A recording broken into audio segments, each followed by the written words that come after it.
Right back at you again. Officer Shapat Dayakin. Dropping something heavy for these cowards out here. Yeah. Coming straight from 125th, 1 West, Harlem, New York. Home of the truth, nigga. Man of war with hair wool, no idols, loving judgments. God of the Bible, the men above me shout, Hum Yasha, and all the warriors be like, Hum Yasha. Kingdoms ours, all the heathens forbidden. The chosen bow down to no one, it was written. The men above me shout, Hum Yasha, and all the warriors be like, Hum Yasha. All day as we discuss how they don't like us. Gathered on streets and corners, all is feeling righteous. Real particular, nobody else there to compare to. Train for war, men of war, and warlike apparel. Prefer our leaders, can't get between us, watch where you stepping. Cause a scene, you gon' see how brotherhood is a weapon. Tough skin protect our wrists, teach girls and kids the boundness. Call them prophetess, a priest damn near nothing without it. More than rubies, cute and understanding when describing. Virtue loving, no lip from the daughters of Zion. Gold teeth, earrings, chains, and the rings. Precious metals, fabrics, emphatic stones, and everything. Trying to catch the slang, rewind what we rapping slang. Lost in parables, your scripture breakdowns terrible. Yasha Allah, Prince of the power, we are the Jews. God on earth, you can see it by watching all our moves. Man of war with hair wool, no idols, loving judgments. God of the Bible, the men above me shout, Hum Yasha, and all the warriors be like, Hum Yasha. Kingdoms ours, all the heathens forbidden. The chosen bow down to no one, it was written. The men above me shout, Hum Yasha, and all the warriors be like, Hum Yasha. Man of war with hair wool, no idols, loving judgments. God of the Bible, the men above me shout, Hum Yasha, and all the warriors be like, Hum Yasha. Kingdoms ours, all the heathens forbidden. The chosen bow down to no one, it was written. The men above me shout, Hum Yasha, and all the warriors be like, Hum Yasha.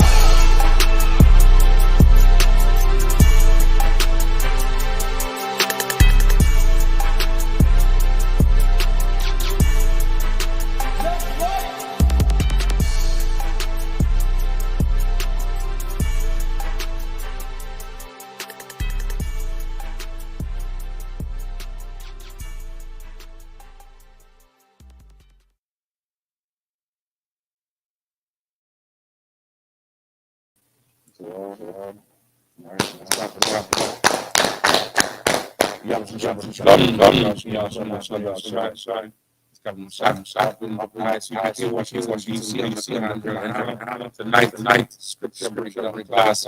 What's up? It's scratchy. I run sometime. Just be right back.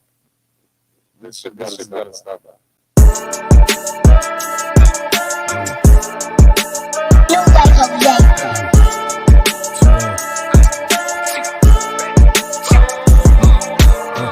Fucking job, we gon' be rich tomorrow. Fuck that fucking job, it ain't no more applying. Fuck that fucking job, boy, I'm sick and I'm tired. Fuck that fucking job, all that bitching and crying. And I'm saying, fuck that fucking job, nigga. Fuck that fucking job, bitch. Fuck that fucking job, we gon' be rich tomorrow.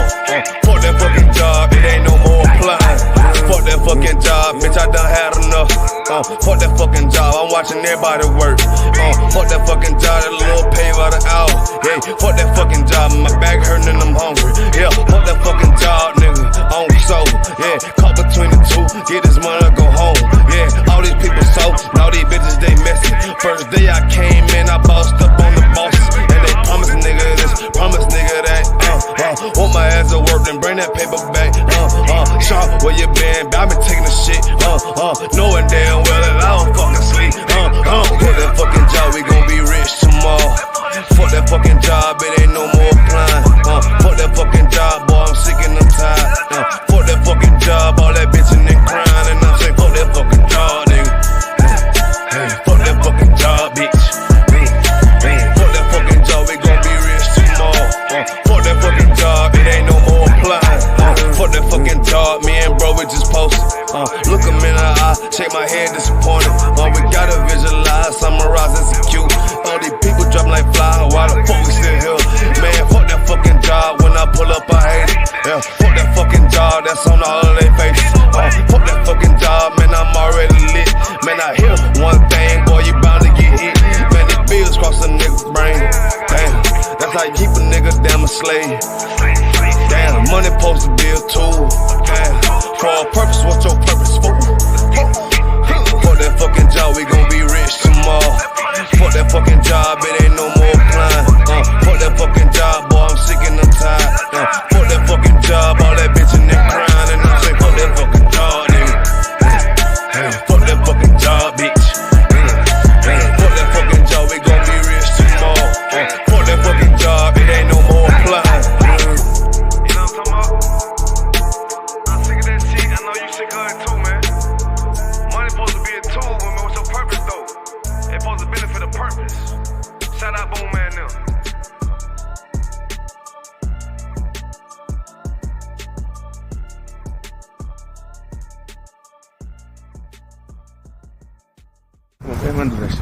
Push up position.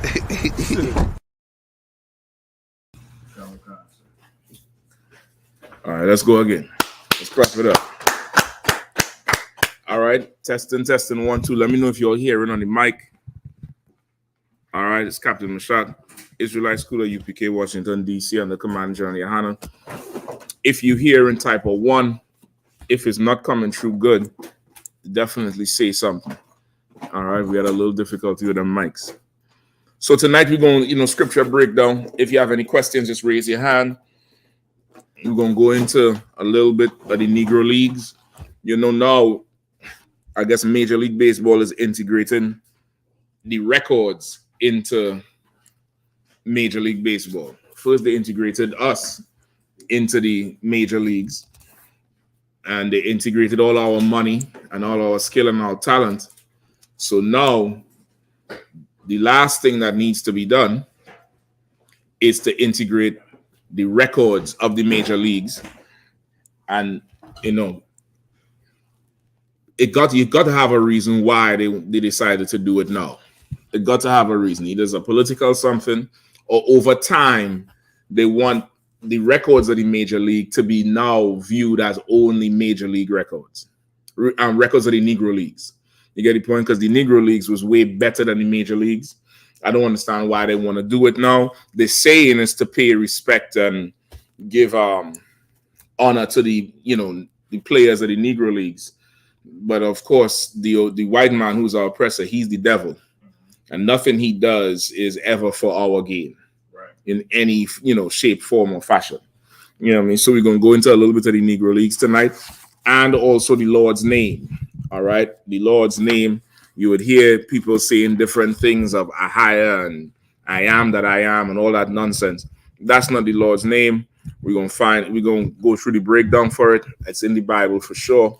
So stay tuned. Of course, any questions you have, we can definitely go through with that too. All right. So anything online, you just type the questions in and we could go. Any questions in the room or online? We'll take them now. Nothing just yet. All right. So, Bakwash, pull up for me the article with the integrate. Come on, Shapat. And what's that when they say red fringes in the border in your borders? You know what I'm saying? Group. Does it say you have to wear? Where does it say if it does say you have to wear them all the time? Okay, pull the precept. It doesn't say it. Okay, it says it, but not like how you saying it. All right, it does say it, but not like how you saying it. Because all the time would mean if you go to the gym, you have to wear fringes on a border of blue, right? All the time would mean you could never have sex with your woman because you had to have fringes on border of blue on. You get the point? It says it, but it's not how you saying it. Right? A lot of people read the Bible literally, and it's not meant to be read like that. All right. Pull anyone where it says, I think in all your dwellings, that might be the easiest one.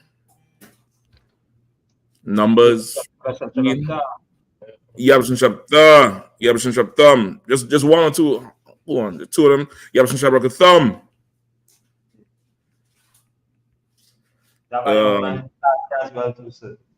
Hey, what's going on, priest? Yabshin Shab Thumb. Shalom, man. Okay, so give me Deuteronomy 22 and 12, and then give me Numbers 15 and 38.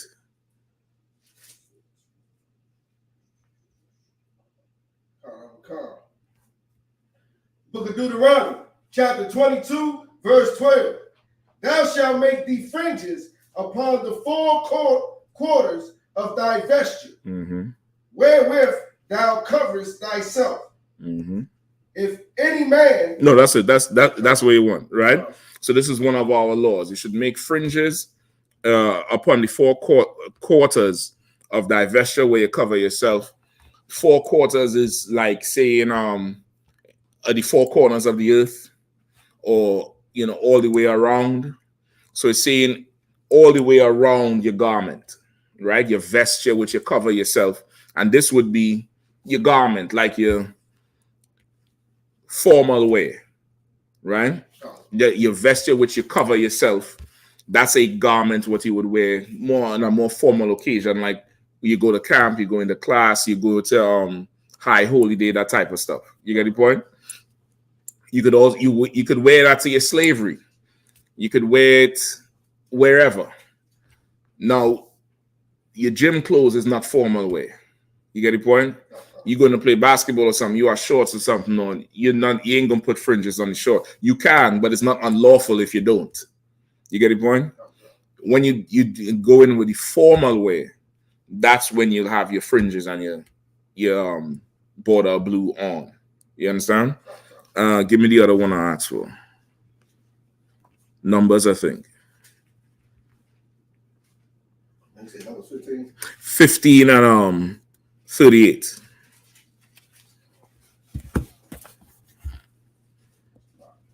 No sweat. Book of Numbers, chapter 15, verse 38. Speak unto the children of Israel, and bid them that they make them fringes in the borders of their garments throughout their generations, and that they put upon the fringe of the borders a ribbon of blue. Go ahead. Okay. Right, so he's saying throughout all the generations, this is you want to teach Israel to keep their fringes, keep the border blue. This is our culture. This is how we dress. People read the Bible from a mysterious, mystical type of perspective. To understand the Bible, you just have to understand what it takes to build a nation. In the white man's nation, they teach their children, how do you dress properly? What do they say to kids about how to dress properly? Now it's graduation season. A lot of these kids go into the graduation, whether it's middle school, preschool, whatever. The teachers sending home memos saying, dress nice. What does that mean? Nice pressed shirt, button up, tuck it in, the collar shirt, tie. What about shoes? Dress shoes, right? So now if I come in there with a crisp Timbs, I'm talking crisp Timbs, they ain't got no crease in it. You know what I'm talking about? Fresh blue denim Levi jeans, or let me even say the Calcanai jeans, and some denim top with all kind of buckles and stuff on it, pressed fresh to death. Expensive cologne. Am I not dressed nice? Yeah, for us. For them, it's no. You get the point? The culture of the place, and that's what the scriptures here is supposed to do. It's supposed to invoke the culture of what the Lord wants, what He wants to see, how He wants us to be, and separately. You get the point? So now, that's how they would dress nice. That would be their wear. Is a man going to play basketball in a suit and a tie and a press shirt? No. You get the point? But when he has a formal thing he goes to, and there's different types of formal. You could have the tie, you could have the bow tie, no tie, ascot, just the shirt, blazer and the shirt, different colors. Either get the point, but that's their culture with dressing formally. This is our culture dressing formally, right? That's how we're supposed to dress. All right. Read it again, 38. Mm-hmm. Book of Deuteronomy, chapter 5. Book of Numbers, chapter 15, verse 38. Mm-hmm. Speak unto the children of Israel, and bid them that they make them fringes in the borders of their garments throughout their generations, and that they put upon the fringe of the borders a ribbon of blue. Right. You're supposed to have that ribbon of blue that goes around or alongside your fringes right there on the border. The border of your garments is where, just like the corners, remember we break down the corners with the hair, wherever the two surfaces meet. That's a border. So along the seam of your pants, like that jeans jacket you have, there's seams on the back, just like how God would wear their fringes. You see them God-eyed jackets and them God-eyed waistcoats? That's, if you notice, their fringes is along the borders of stuff, on the side borders, the side, along the back. That's how we wear our fringes with the border of blue. That's our formal way. You get the point? Do God-eyes wear clothes without fringes? Hell yeah. But when they go into something, it's fringes everywhere. You get the point? That's the culture. This God-eyed clothing, that's the culture. Keep reading.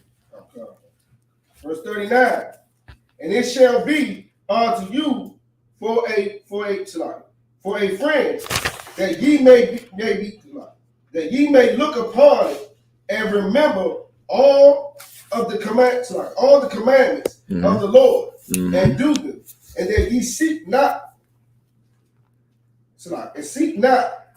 after your own heart and your own eyes, after which ye used to go a whoring. Right. So why does the Lord put that in there? Why does the Lord feel it necessary to put that in there? Go ahead. It's like, so when it says whoring, it's like, going to do with the other culture, because this is our culture. All right. So we like to look like everybody else and follow after their culture, their gods, their ways. And the Lord always has to tell us that, because we are people who want to be like everybody else and love everybody else. Where it's like when he told us, when we go into this land, and you kill the Hivites and all that, don't make no covenants with them, don't marry them. The only reason he had to tell us that, because he knows how he made us. Like we want to be like them, and we want to be happy with everybody. You're right. You're absolutely right. From even with the garden, right? The garden with Eve, right? Adam and Eve. But no, so more so here, this is more so relating to Egypt, because we just came out of Egypt. You understand? So now I remember in coming out of Egypt, what happened? Wanted to go back. So the Lord is now saying, you got to take off their stuff and put this on and teach your children throughout all the generations, so that their children never seek Egypt again. You understand? That's the whole spirit behind it. Of course, all the other nations going on whoring after their gods, but most of our laws is really against Egyptian culture. Most of our laws, that's why the Lord don't like us getting shape-ups, because that was Egypt's culture. He don't want us balding our heads. The Egyptians thought hair was dirty. You get the point? Damn near everything was against Egypt. Come on. This being the spiritual Babylon, spiritual Egypt, they think hair is dirty. We got to cut off. And what do they call it when you cut it off and you cut your face? What do they call it? Clean shaven. Clean shaven. And because they think hair is dirty. When you're clean shaven and a head shaven and shaped up, you unclean to the Lord. Get the point? So here, and it's good you're related, because here, people, that suit that America makes you wear, it's absolute witchcraft. Because you see it, they push it on the TV, even with the graduations and stuff. The brothers, they make them wear the tie, and it's something about when they hold that shirt and pull that tie all the way up, like it does something to their spirit, where the spirit gets tall and proud. You get the point? It makes you feel something, makes you feel you more than you are. Looking sharp, man. That's how you look. You're good. You look like a businessman, powerful man, mighty man.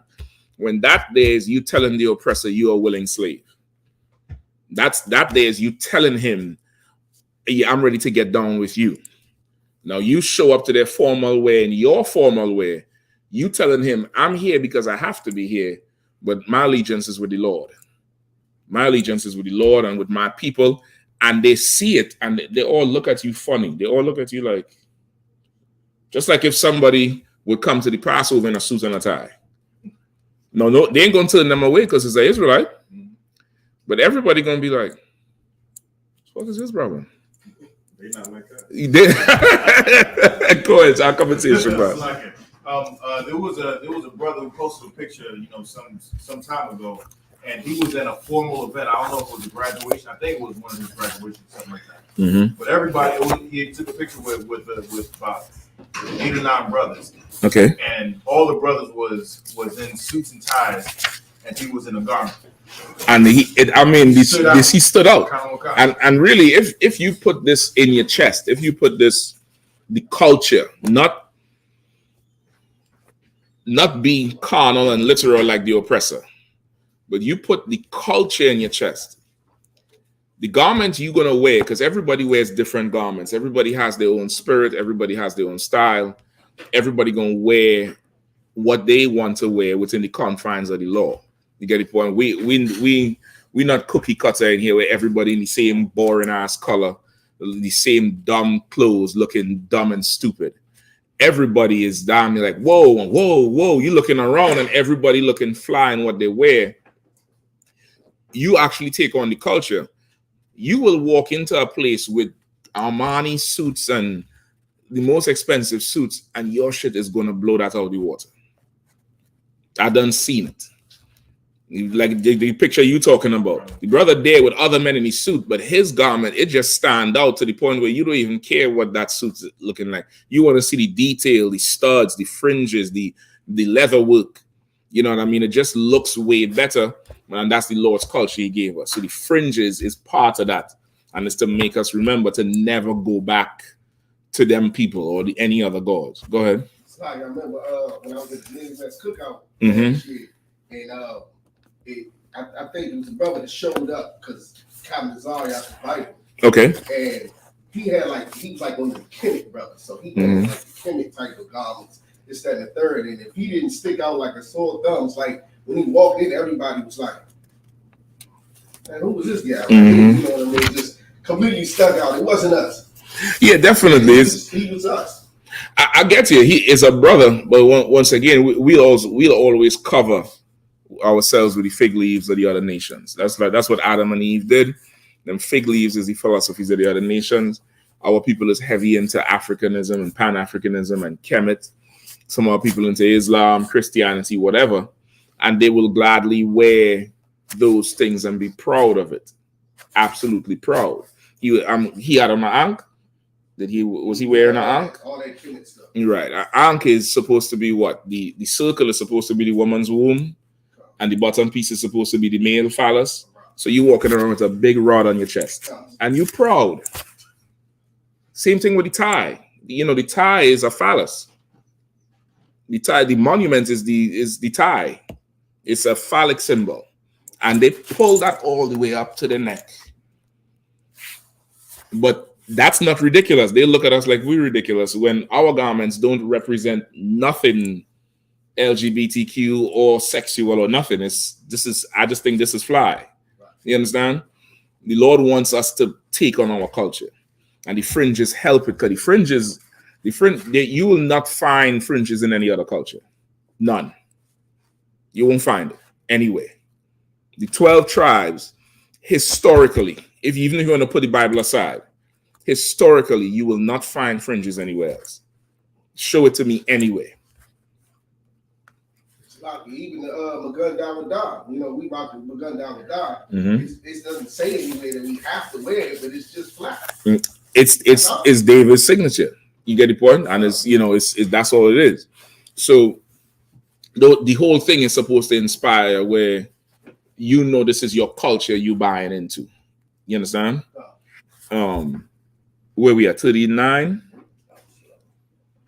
All right, read 39 again and then go all the way to 41.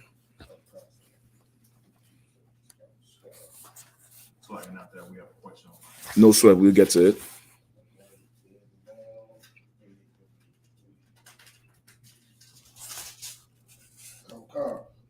Book of Numbers, chapter 15, verse 39. And it shall be unto you for a fringe, that ye may look upon it and remember all the commandments of the Lord. Right now, somebody reading it literal. If literally you had to wear this everywhere on everything, do you remember all 600 plus commandments when you look at the fringe? But that's what it says. You understand? So this is a culture the Lord trying to give. It's like a father telling children, this is how I want you to dress all the time. Does that mean when they're going to sleep, they're going to dress like that? When they go into school? No. But it's context. You get the point? The Lord wants us to remember we're Israelites. That's what he wants. He wants us to remember we his children. And this is just like you are kids. You want them to dress a certain way. Man, don't dress like that. Don't rock your hat like that. You are Johnson. Us Johnsons, we don't dress like that. When you go out there, you get the point? Like the Lord wants us to represent the family. He wants us to always have that in high esteem and high regard because we his children. All right, go ahead. And do them. And that ye seek not after your own heart and your own eyes, after which ye used to go a whoring. Because we'll seek out things we like. And this fits me, and I like this, and I like that. Lord don't want that. He wants us to establish a culture that's strong. And when you have a culture that's strong, you will not like anything else because everything else is lame. Everything else is just lame. Your culture stands out. It's the best, which is why we dress how we dress, which is why we roll how we roll, which is why we do the things. The way the UPK does things is how the Bible said to do it. In boldness, in power, in authority, loud. Some people would describe it as cocky or arrogant. Good. You want to be like this. You absolutely want to be like this. You wish it could be like this. Come on and get down. Be like this. Ain't nobody stopping you. You get the point? It has to be like that because if it's not like that, your children would start to flow in the current of the world's river. The world has a current and a vibe that's pulling people in different directions. And if this culture in here is not strong enough, your children are going to follow Sexy Red and the other light-skinned one, I forget her damn name, the ugly one who everybody just like because she light-skinned, Salaki. And I ain't had nothing against light-skinned people. That bitch ugly. Excuse my language. I forget her name. You don't know what I'm talking about. You don't want to call her name because you didn't like her. Yeah, I'm joking. I forget her damn name. I was just talking about it, I think, a minute ago because she looked like she got Down syndrome. No, not her. That's the one. That's the one. They'll follow her. They'll follow, you'll follow Diddy. You get the point? Because that's fly. But meanwhile, for probably the last 10 years, you could look in Passovers and then go look at what's urban culture, and they literally taken everything. I remember UPK brothers wearing that bulletproof vest with style, putting the shield on it, all kind of designs on it. Then I see Nick Cannon rocking the shit to BT Awards. And I see people wearing it, how we would wear it for style. You get the point? The fringes, the studs. Them Balenciaga making jackets with the studs, charging $5,000 for stuff them brothers making in New York. Our culture is strong, and the Lord wants us to keep our culture. You good? We good? All right, no sweat. No sweat, brother. Go ahead, Bakwash. Damien says, Shalom, can I get an understanding? Shalom, bro. Go ahead. It says, can I get an understanding in Exodus 29, 10 through 21, 9 through 11, then Isaiah 4 and 1? How many wives can we have? I'll just answer for you now. We'll go through the scriptures. You can have as much as the Lord allows you to have. All right? The Lord, you may want 10, the Lord may not want you to have none.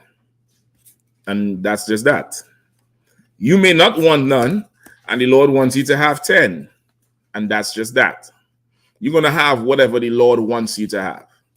All right? There's no number. There's no number. There's no number that's lawful or unlawful. Really, you could have as much as you want, but that translates into what the Lord wants you to have. All right? But let's get the verses he's talking about, if you don't mind. It's Exodus chapter 21 and verse 9. All right, nice and low, so this picks it up, all right? And if he have betrothed unto his son, he shall deal with her after the manner of daughters. Verse 10. If he take him, he might need to go up. He might need to go up. Where you at? Exodus 21, 9 to 11. Let me catch up with you. Go ahead. Read from the top. Exodus 21 and 9. And if he hath betrothed her unto his son, he shall deal with her after the manner of daughter.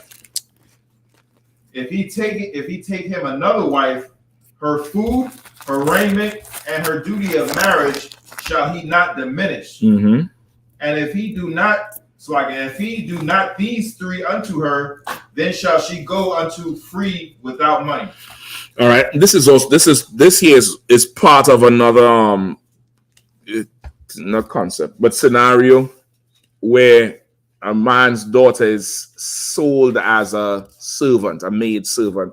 Meaning a brother might owe a debt. He might owe a big debt, and to pay that debt off, his children have to go work for a brother for a certain amount of time and to help pay the debt off. You get the point? So it's part of that scenario, but it's saying here, this is one of the laws of having another rib. A man might have one wife, he goes and gets another wife. He cannot diminish whatever was going on with the first wife. Meaning, you can't now, because you have a second wife, tell your rib, well, she had to eat half the plate of food because now you have two. That shit can't work. You having another wife is none of her business or her problem. That's on you. Whatever you were giving to her before, that has to stay the same or increase. Could increase, but it cannot diminish. You can't now go see her less. You can't now, you're going on less dates with her like all you was doing before. You can't now stop what you would normally give her because you have another rib. You have another rib, that's your problem. You had to work that out yourself. But that ain't got nothing to do with the first woman you got. It's brotherhood / sisterhood. It's also the Lord looking out for his children. It's protection for the first wife or the other wives. Because, of course, nature would make you now want to go with the new thing. It's just like if you have a car. You buy a new car. That old car, shit, the tires start to crack, oil filter fall off. You ain't driving that shit no more. You get the point? It's that. The Lord understands how people by nature would be. So he's saying, you could go get another rib. You could go get 10 more. But that original one you had, you better not diminish nothing she getting. Nothing she's getting, including that bedroom. You still want more than one? You can't go to her and say, hey, I'm tired. And she gonna tell you why you're tired. You know what I mean? She gonna call it all the way out. You can't do it. So that's why I say it's how much ever the Lord give you. So that's what this one here is saying. What's the other one he pulled? Isaiah 4 and 1. Go ahead. Isaiah chapter 4, verse 1. And in that day 7 women shall take hold of one man, saying, we will eat our own bread and wear our own apparel. Only let us be called by thy name. To take away our reproach. Right. So this is again prophecy for the end days, which is what we're in right now. And it says, in that day, 7 women will take hold of one brother. Right. And they would not want. Read it again. And in that day, 7 women shall take hold of one man, saying, we will eat our own bread and wear our own apparel. Only let us be called by thy name to take away our reproach. Right. They will eat their own bread, wear their own apparel, They won't need you for certain things, right? Not every union is like that. Not every marriage is like that. It's not a hard and fast rule. In some marriages, the sister might need some assistance. Other marriages, they come just to help you. They just want to be able to walk around and people know that's that brother's rib. That's, officer so-and-so's rib. Trooper so-and-so's rib. You get the point? They just want to be called by your name. And it says 7 women will take hold of 1 brother. Right? Meaning they're gonna come to him. They ain't gonna have no problems. They ain't gonna be beefing. They ain't, they ain't jealous. They just want to be called by his name. They don't want to be, have his name on them. It's something so righteous, and it's damn near like how people pledge to fraternities. You're a Kappa man and you a Delta and this and that. Just think that and put it into a domestic situation where sister, she in business, she in beefing, she ain't making nothing, making no issue. All she want to do is help this brother serve the Lord, build the truth, and be called by his name. That's all she want to do. She ain't asking you for no money. She ain't asking you for, to buy her clothes. She ain't asking for nothing. She'll go get it herself. Get the point? She'll go get it herself because she's skillful. She's virtuous. She could go and make it herself. All she wants is that she want to see that text. Hey, I'm on the way. Unlock the top lock. That's all she wants. She wants, I heard bump in the night. You run downstairs. Or you might not be in that particular house. You jump in the car. You head over. That's what she wants. She wants just to be called by your name.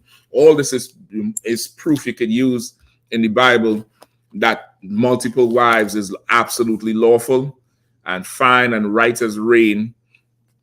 And, there's no law with a number. There's no absolute number to say it. I think the Muslims teach you could only have 4. They stop you at 4. When the Bible says you can't forbid a man to marry, that's in the Bible. You can't forbid to marry, like how the Catholics stop you at none, 0. You get the point? If you're going to serve as a Catholic, you can't have no woman. If you're going to serve as a sister in a Catholic church, you can't have no man. That's a sin in the Bible. You can't forbid somebody to marry. You get the point? And marry in this context, meaning tell them they can't have none. You get the point? Yes, you can't do that. So to answer the brother question, you could have as many women as you want.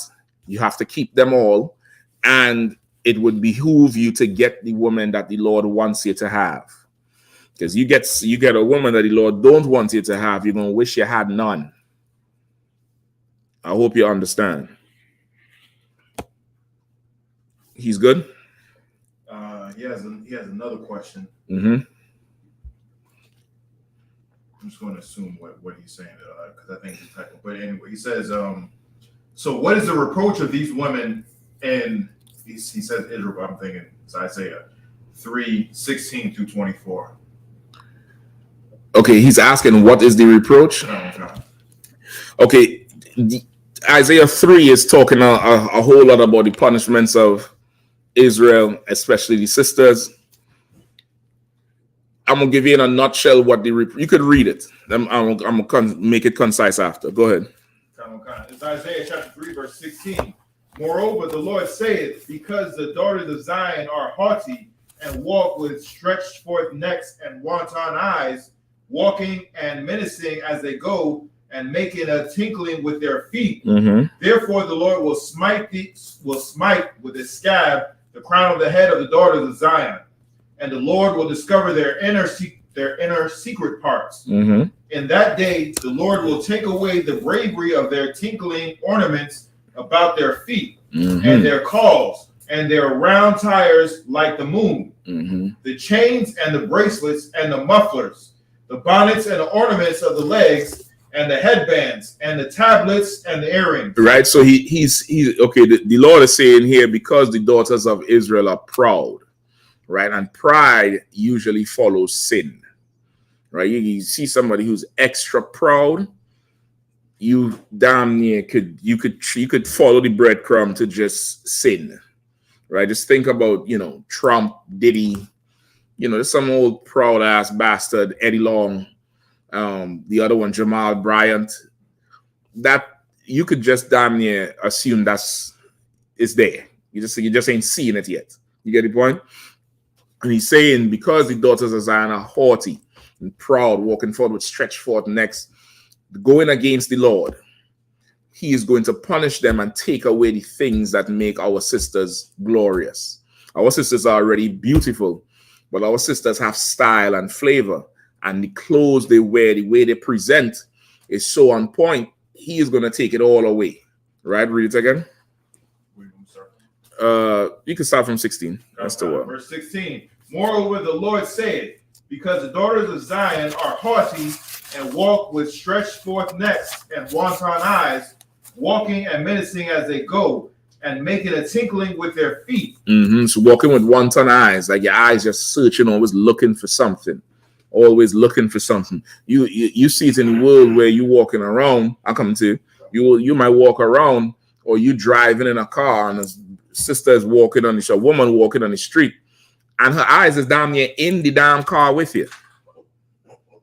It's down near in the car with you. What is that telling any man?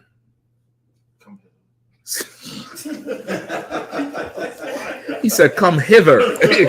He went Shakespearean on the shit. Say, "Come hither." You damn right. It says, "Come get me," but she's doing that to every car. You get the point? That's wanton eyes. That's wanton eyes. You get the point? And it's so bad she could be walking with a man, car going by, and somehow she letting whoever is in the car know I'm looking. You get the point? That's wanton eyes. Keep going. Oh, slackish, right? Slackish. Now I was gonna say that last part you talking about, like how they walk across the street and they waiting for you. They waiting to see that looking at them. Yeah. They will get all the way across the street and bend. They never break their neck, but their eyes is like let you go like this. They like this. They right with you. As soon as you look, they look.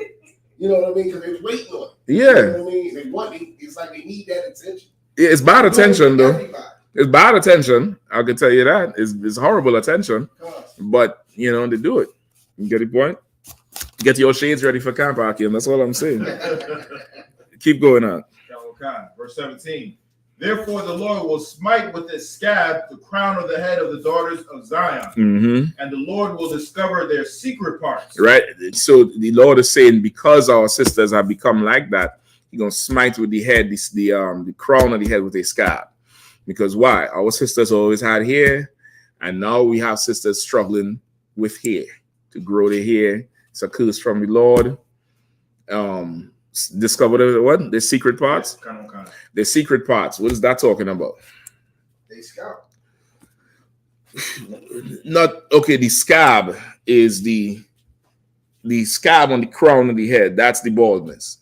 Discovering the secret parts is what? The dressing naked. That's a curse. You get the point? That's discovering her secret parts. Right? You could go right now on the internet. You could see Beyonce's secret parts. There was some photographer filmed her coming out of her car. She had no drawers on. You could see her secret parts. You could see, what's the other girl? There's a young girl. What's her? Something Monet, Janelle Monet.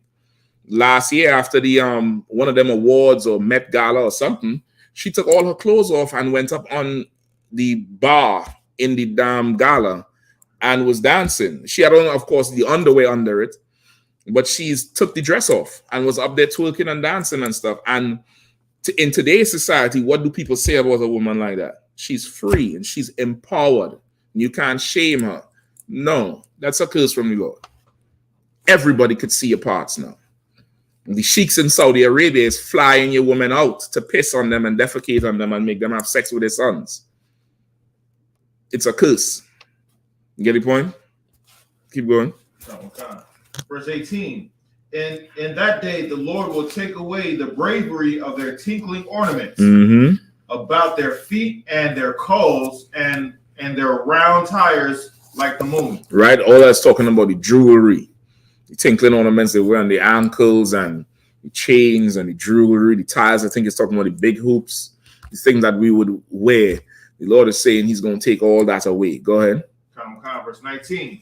The chains and the bracelets and the mufflers. And the mufflers, I think, is them long bracelets they will wear. on the arm, like from wrist to elbow. You know what I'm talking about? It's a real old school. That's like 60s, 70s, maybe. Get the point? Go ahead. 20. The bonnets and the ornaments of the legs, Mm-hmm. and the headbands, and the tablets, and the earrings, and the rings, and nose jewelries. Mm-hmm. And the nose jewels. Mm-hmm. The changeable suits. Because of course that was our culture too. So you have a sister who, you know, pierce their nose, jewels in their nose. Go ahead. Verse 22. The changeable suits of apparel, Mm-hmm. and the mantles, and the wimples, and the crisping pins. No, that's whoever would rocking that. She flies shit out. I'm gonna tell you straight up. She wearing a mantle, mufflers, big earrings, anklets. God damn, where's she at? Go ahead. I think LL was reading this. I want a girl with the That's the around the way good. Huh? Shit, around my way. Come on. Go ahead. Verse 23. The glasses and the fine linen, Mm-hmm. and the hoods and the veils. And it shall come to pass that instead of a sweet smell, there shall be stink. Mm-hmm. And instead of a girdle, instead of a griddle, a rent. Girdle. You read it right. Girdle, a rent. Mm-hmm. And instead of well set hair baldness, and instead of a stomacher, a girding of sackcloth. Right. So the Lord is saying He's gonna take away the glory of our sisters. Right. He's saying instead of sweet, you're gonna have a stink. Like that damn sexy red. She just looked like she stank. Excuse me, like, yeah, I mean, Salaki. You can see what the hell y'all want. Yeah, none of y'all want that girl for your son. I'm saying what you thinking. Don't look at me like I'm crazy, right? Instead of a girdle or rent, the girdle is what they would wear on the midsection. Imagine a tear, like it's not whole anymore. What's the other thing? Instead of hair, baldness, which is the Indians have a whole industry with that. You get the point? And the last one, instead of something sackcloth, what is it? Stomacher, sackcloth. You get the point?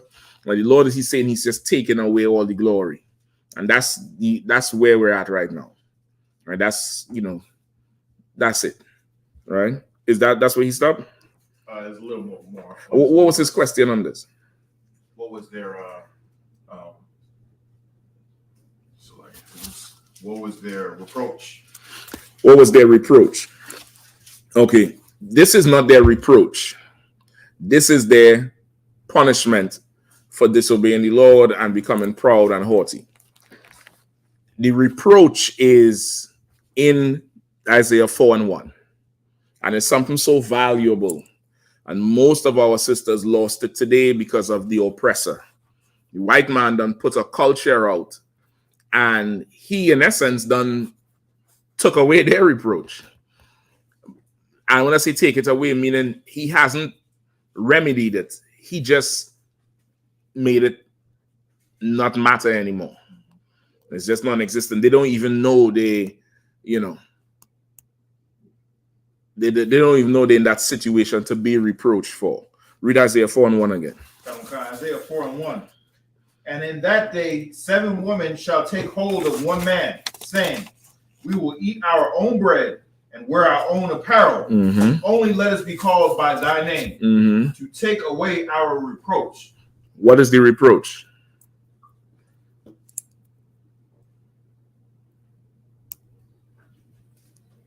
The whoring they were doing. Nope.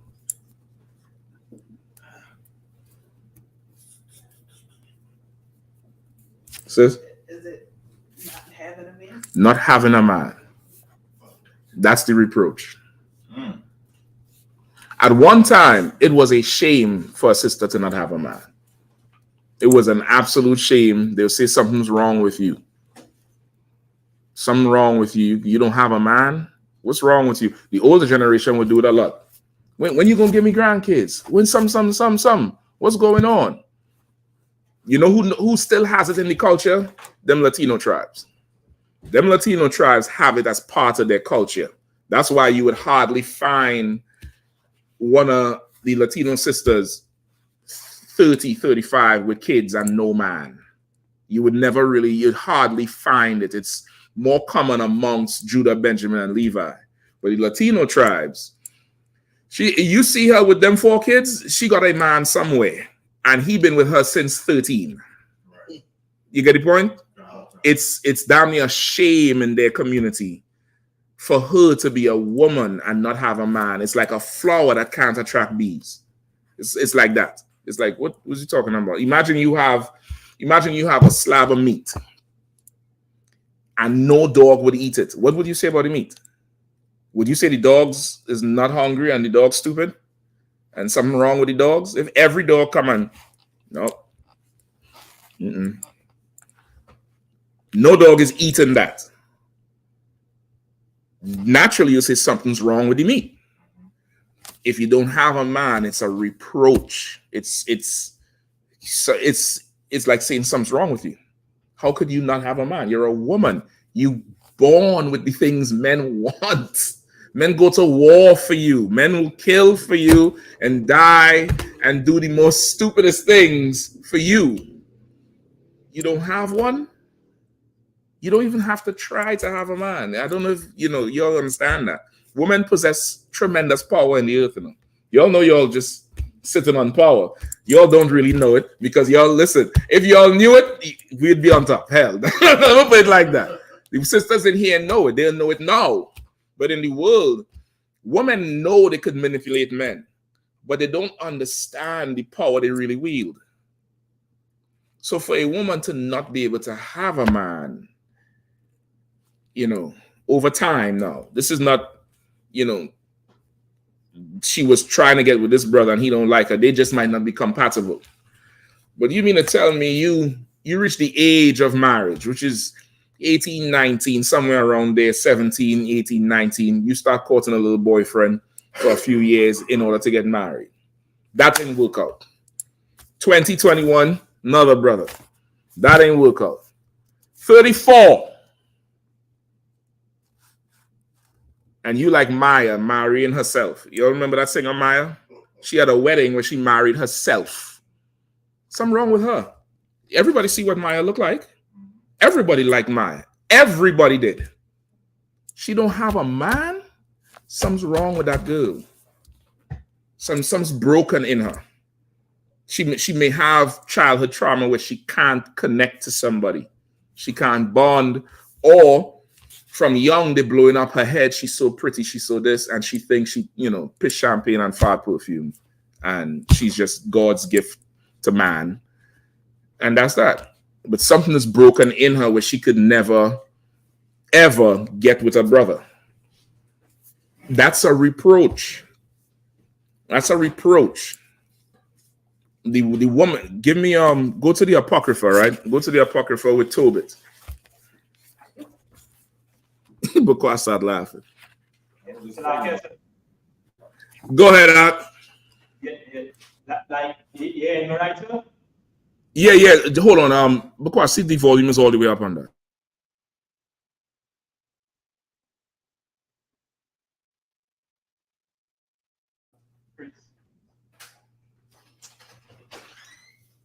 You there, Swap? Yeah. Go ahead. Yeah. Like how you bring out this time here, this scripture where it comes to know women now. So what about you're sounding real far. All Could right. you get closer? All right. Yeah, a little better now. Right, yeah. So like you say, like we're bringing out it's so important as well, and especially for all women, because now it's like when you really hear this, it really sparks something in your mind to know how far women fall from. And it's like, you have a piece of cloth in your hand and like you rip it in two. And like straight down the middle. Now the men know how to come now and just say the Lord and try to mend back up that cloth. We'll rip it too. So it's so heavy. Yeah, so that yeah, no, you're absolutely right. And not just the women, men fall far too. As a nation, we've fallen so far. As a nation. But you're right, like now, that's the business the UPK is in. Commander General Yahanna is rebuilding people. Right. There's a saying in the I.S.U.P.K, we build men, and of course, by extension, women as well. Right. But you for sure right. We definitely rebuilding this whole nation. But even to fix something, you can't fix something unless you know what's wrong with it first. And the UPK Commander General Yahanna is absolutely skilled in that. He could assess a situation and find the root of the problem and then start to go from there on outwards. You get the point? You're not going to find that anywhere else. We understand the problem, so now we could fix it. So the reproach here is she doesn't have a man. That's why she said, I don't want your money. I don't want your clothes. I just want to be called by your name. That's all she wants. All she wants is for you to take off that chain you be wearing and put it on her neck. When she walk around, everybody gonna know, hold on, that's Bakwa's chain. Damn, she's a Bakwa. That's Bakwa's right there. You get the point? That's all she wants her. She don't want nothing else. She'll go to work for herself. She'll pay her own bills. She'll do everything. She'll pay your bills. She'll buy your car. All she wants is that when she steps out, she's on your arm. When she goes out in public, everybody know that's your woman. She wants to be called by your name. And at one time, women were like that. You all know Esau's marriage in the world is not biblical. It's foolishness. It's not in the Bible. But as our people in the world do it. And one time, women used to be, I can't wait to be called Mrs. So-and-so. I can't wait to be called Mrs. So-and-so. And in her head, she dreaming about what the kids look like. And she's already gone there because she want to be yours. She wants to be what? What's the word that women don't like? She wants to be Pit. no property. Property is owned. That's your car. That's your shoes. That's your house. On your house, don't you put your name? Adams and 3509 something street. Well, guess what? She wants to be your property. She wants to be yours. That's in her.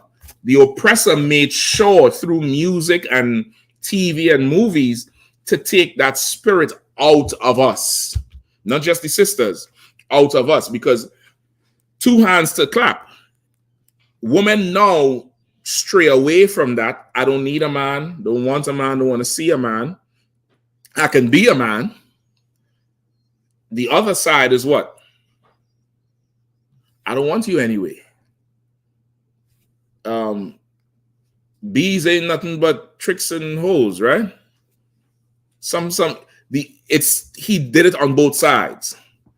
You understand? It would never been able to be successful if it was only one side, because the other side would still be trying to go along with that spirit. The other side would be trying to pull, and eventually somebody would give. But the both sides, as he's giving the sisters empowerment, he's telling the men these bros ain't no good. Women's lib and the whole vibe of prostituting our daughters came around in the same era. If you look at it, it's damn near go hand in hand. The white man destroyed our life. So the reproach here is not having a man. They want men. They want a man. They want a husband. They want a husband.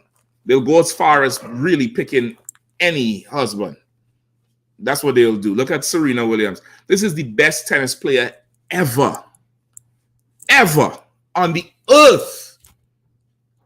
Who's her husband? What does he do? Do you know his name? He just white. She'll take any man. She just need a man. I mean, let's get to Toby, Doc, because y'all gonna start thinking I hate women. Go ahead, Doc. At the same time we on this, right? I want to find out what is get us thing from like men want to put on their knees and ask women to marry them. At the same time we on this topic. Okay, I'll break it down for you. I don't know the origin of it. I could research it and get back to you next week.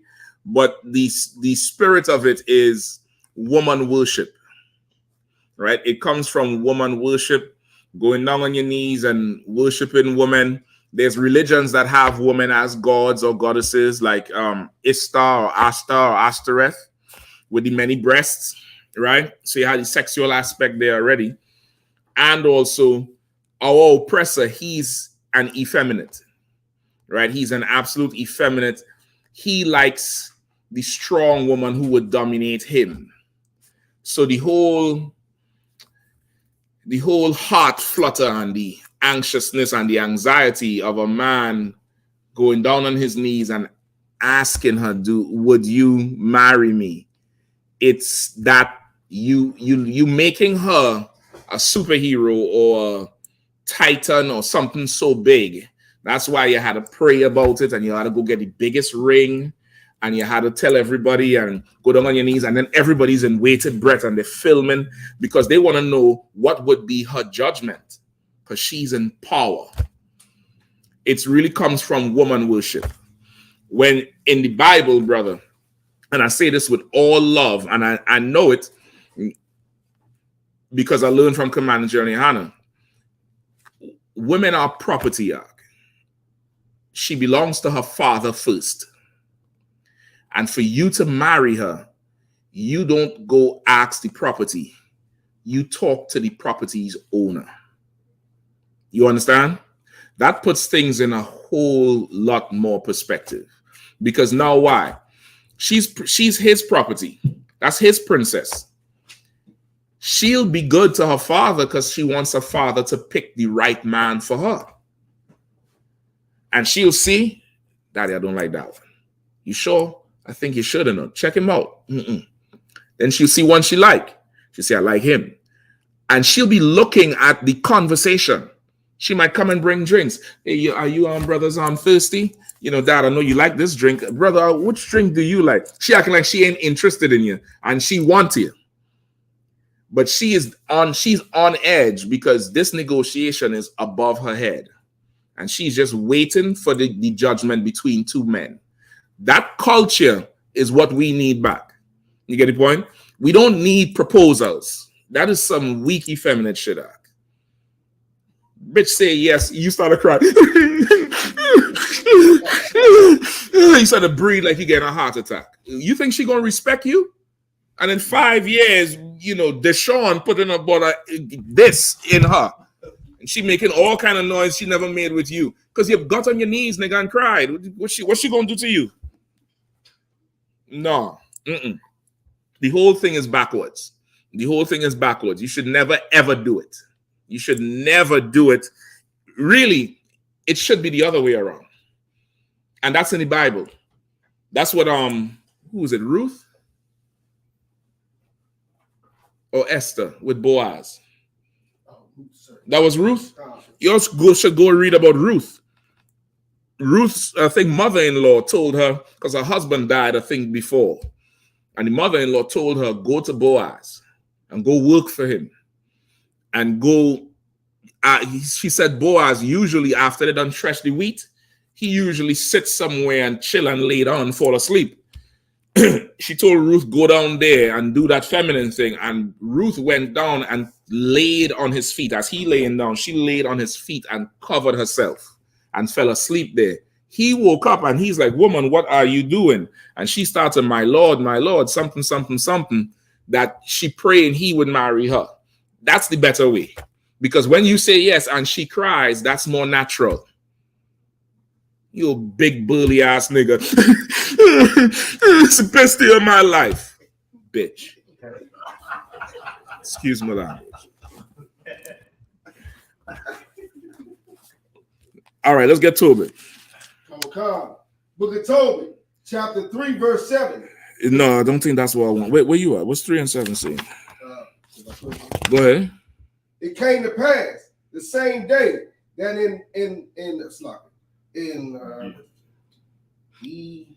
Ecbatane.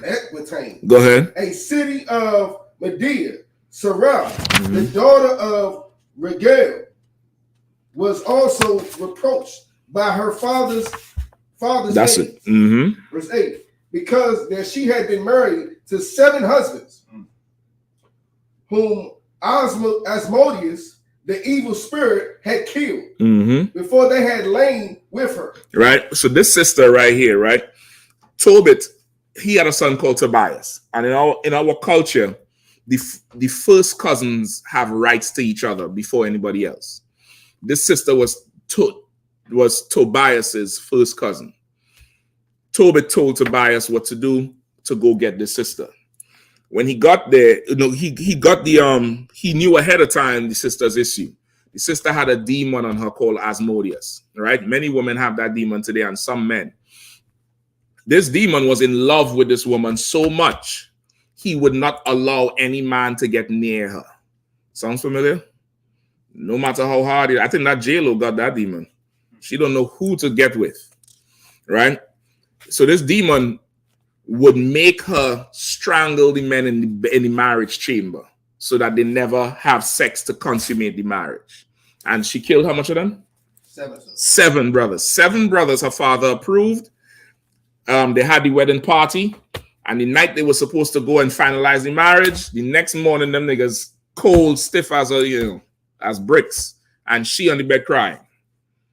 Right? She killed 7 of them, and her maid servants would mock her because she couldn't get a man, and she killing them all, and they mocked the hell out of her. Sisters, you all know how evil sisters could be.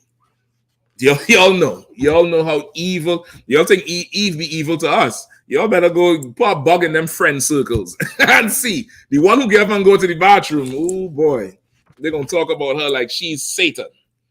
All right, not the sisters in here, of course. I think it says what they were saying to her and that she was crying. Keep reading. Okay. Does that what verse you on? 8, sir. Go ahead, keep going. Okay. Dost thou not know, said they, that thou hast strangled thine husbands? Right, so they saying to her, you don't even know that you're killing your own husbands? Go ahead.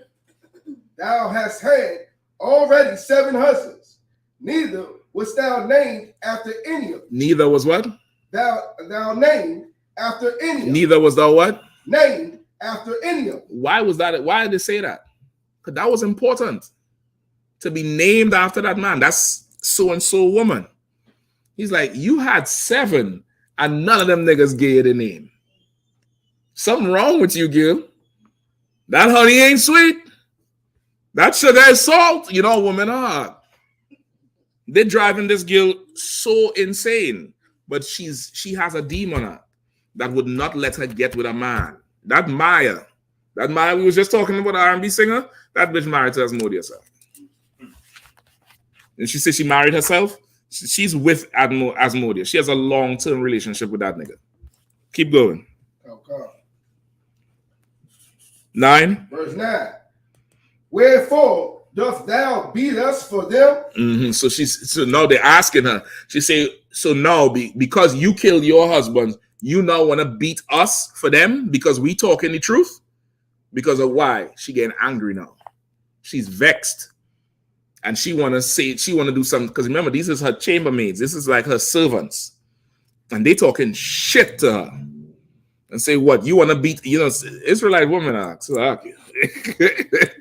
They want to, now she want to beat them for talking shit. Go ahead. Okay. If they be dead, go thy ways after them. Damn. Let us never see. Go ahead. Read that part again, huh? Okay. This is funny as hell. If they be dead, go thy ways after them. Let us never see of thee either son or daughter. Ooh. They say, you mad with us. You want to beat us for them dead niggas? If they're dead, bitch, go meet them. Let us not see either you or a son or a daughter from you. If she was mad to beat them then, she crushed Noah. That sounds like some black woman talking now. The Jews could never be whiter. I can't imagine them Jewish women saying this here. Well, if they be dead, woman, go meet them. That's some Israelite shit. Keep going. Okay, verse 10. When she heard these things, she was very sorrowful. Right. The anger, she was caught. And when she heard it, she started crying. Go ahead. So that she thought to have strangled herself. And she began to become suicidal. Now, we're making fun here because, of course, this is some cold shit they're saying to her. I think everybody knows somebody who is like that or was like that. Can't have a man, super angry with you for no reason. And later on, you get to find out they're suicidal. And if you don't know they're suicidal, let me tell you they are. They either severe alcoholics, drink till a blackout, drug addicts, smoke up all the weed. Some sister, some underground rapper, R&B sister just overdose or some shit, right? Let me tell you something, man. That rap industry needs to go in the trash. The whole music industry. It needs not the music, not our culture, but the industry needs to go away because don't nobody care about what happening to us in them industries. That broad was supposedly super famous. She had like 1 million followers and shit. What the hell you depressed about? What? But that industry is going to tear you apart. You better come up in here. You better come up in here. Ain't no depression coming through here. You get depressed, go watch a Passover tape. That should put some air in your chest. Go ahead. Same thing, kind of like when you brought out last week on Saturday last week with Sexy Red when she expressed herself. When she talked, she said how she was raped when she was young. Oh, God. Brother, it's a lot going on with our people, and our people is not in a good place. And the oppressor is capitalizing off of our pain a whole lot. He's becoming a merchant to our trauma. You know what I mean? And nobody cares about it. You understand? So this is happening a lot, especially our younger sisters. That's why they're always fighting, stabbing each other, shooting some nigga, running over somebody with some car. These broads, they're missing fathers and they don't have no man. They're all messed up. They're all messed up and they're suicidal. All them girls on the internet, the Instagram models, the OnlyFans models, you know how much of them say they be suicidal? They be absolutely suicidal. They're smiling in the Instagram post, 5 million likes, and go home and cry. The pillow is wet. Asmodeus, that's who's on them, right? Keep reading on. Okay. And she said, I am the only daughter of my father. And if I do this, it shall be a reproach unto him. Mm-hmm. And I shall bring his old age with sorrow onto the grave. That stopped her. The generals as always say, you commit suicide, you're a selfish bastard. You're an absolutely selfish bastard. You depressed? No problem, nigga. I got alcohol. Come over here. Let's be depressed together. But you decide to take your life. You're leaving us here. Now everybody who loves you is in pain now because of your selfish dumbass. You got problems, open your damn mouth and come and talk so we could fix the problems. But the problem is you don't want the problems fixed. You in love with the demon that's in love with you. You really love the sorrow. You really love the depression. You love the whole poor me. Oh, I'm down. You love that. You don't want it fixed. And you want everybody to feel that, which is why you kill yourself. Because now when you kill yourself, everybody is now depressed. Everybody's now asking why. Why would you do this? Because you see it all the time. And they had kids and a wife or a husband and a budding career. Why? Why would you do this? I just don't know. We was planning to go here. Because this person is so selfish. They only care about you feeling how they feel. So mission accomplished. Now everybody depressed and sad. Dummy. This sister here was wise, even though she was going through hell. She didn't abuse her maidservants. She thought about committing suicide and said it would be a reproach to my father. Because my father now will have to take talk from everybody. You know how Israelites are. You bring 7 niggas for the girl. She killed them all, then she killed herself. You should have killed her. You should have killed her before them. Something. And then he's going to be sad in his old age. And she didn't want that sadness to spread to him. So she said she ain't going to do it. That's the cure for that suicidal and depression is loving somebody other than your selfish ass self. Love somebody else. Love somebody else. You're giving all your love to that dumb demon and your dumb self. You don't see other people who absolutely love you, would do anything for you. You make a phone call 3 in the morning, gas in the car to your house, but all you could do is slit your wrist. Dummy. Throw you at the side of the road. I wouldn't have no funeral for your dumb ass. Go ahead, Salaki, I got the definition of love in the Bible. Come on, let's go. The book of 2 John, chapter 1, verse 6. And this is love, that we walk after his commandments. This is the commandment, that as ye have heard from the beginning, ye should walk in. That's right. That's right. Like you like this thing. Anyway, let's get back to what it was before. This is the reproach. The reproach is not having a man. You get the point? The maid servants brought it up. None of them call you by their name. So Isaiah 4:1, the reproach is not the bald head and the things the Lord take away. That's the punishment. But the reproach is no man will have you. Right? Remember when Jacob went for Rachel, Laban gave him, not Jacob. Is Jacob or Isaac? With Rachel and Leah. Which one is it? That's Jacob, right? Jacob went for Rachel. The father, Laban, gave him Leah instead. Why? Because he was of old age. She was the older one. It's customary that the older one, not natural way of life. The older daughter will get married first, then the next one, and the next one, and the next one. Leah wasn't getting picked. Everybody wanted Rachel. Reproach. He was trying to save his daughter. Reproach. You understand? Like it was very important at one time for sisters to have a man. It was very important. And you go back there, brother, multiple wives is going to become like, water in a river. Is anybody surprised when they see water in a river? No. It's a river. It's supposed to have water. He a man. He could have multiple wives. It's going to be so normal because she wants to be called by his name. She don't give a damn who else is called. She just want your name. That's it. You get the point? It's going to be a way healthier society. So to answer the brother question, there's no number, and the reproach is having a man, having a husband. That was prize. That was prime.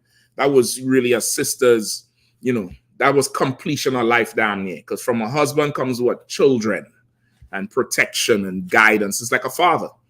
That's what the father chooses the husband.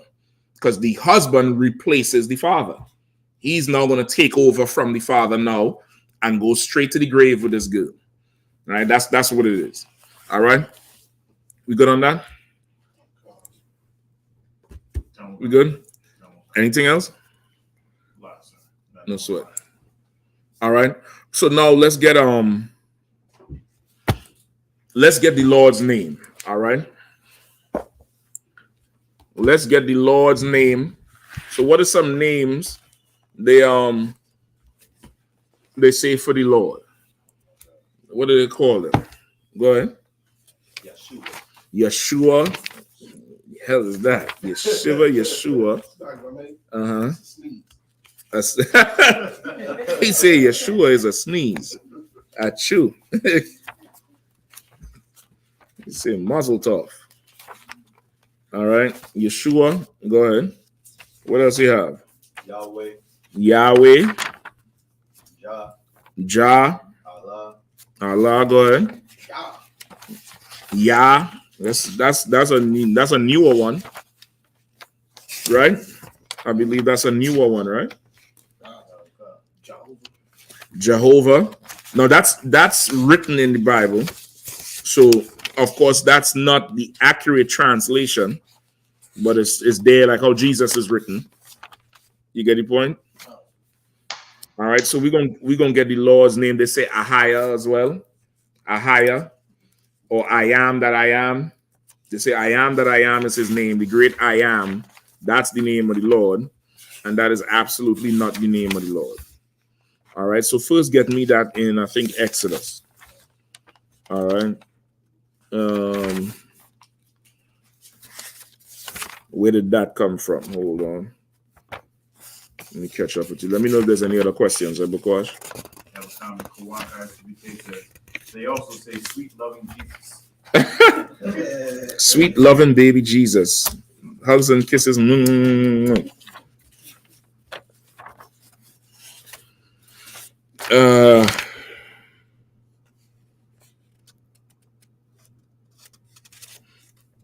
Okay, hold on. Let me tell you where I want you to start, all right?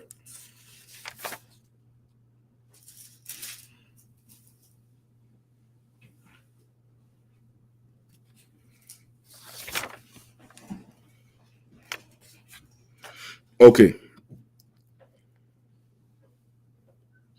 Okay, so first, what you have to understand first is our records was written in Hebrew and then Greek. So to get the full understanding, you're going to have to know them or be taught by someone who knows them and has studied it. All right. So now, give me Genesis 11.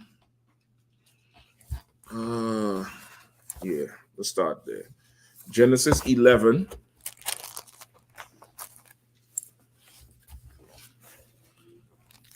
Read Genesis 11 and 1. Whoever have it could go ahead and read. Genesis chapter 11, verse 1. Mm-hmm. And the whole world was of one language and of one speech. Mm-hmm. And it came to pass as they journeyed from... We can stop right there. So at one time, the whole earth spoke the same thing, right? Everyone spoke whatever language it was. All right. Now give me verse 6. Verse 6 through 9. Genesis 11 and verse 6. And the Lord said, behold, the people is one, and they have all one language. Mm-hmm. And this they began to do, and now nothing will be restrained from them, which they have imagined to do. Right. So the Lord said, listen, man, these people are one. And they have one language, and they're together. One meaning what? United. Right? As we say, the people are one. These people are united. They're together. And nothing they think of, they will not be able to do. They'll be able to do everything that comes to mind. And that's what America is trying to push. That's why that whole new world order and we all one. And the LGBTQ, they have a slogan now. What is inclusion makes us stronger. That's what they're saying. Inclusion makes us stronger. You know, all coming together somehow makes us stronger. And what they're not telling you is that even with the coming together, somebody's got to be above and somebody's got to be below. Somebody got to serve. Somebody got to give instructions. There's no coming together with the oppressor.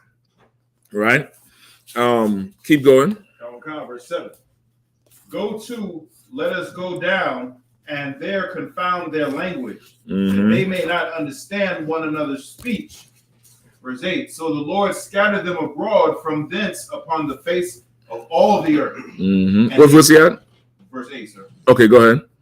And they left off to build the city. Verse 9. Therefore is the name of it called Babel, because the Lord did therefore confound the language of all the earth.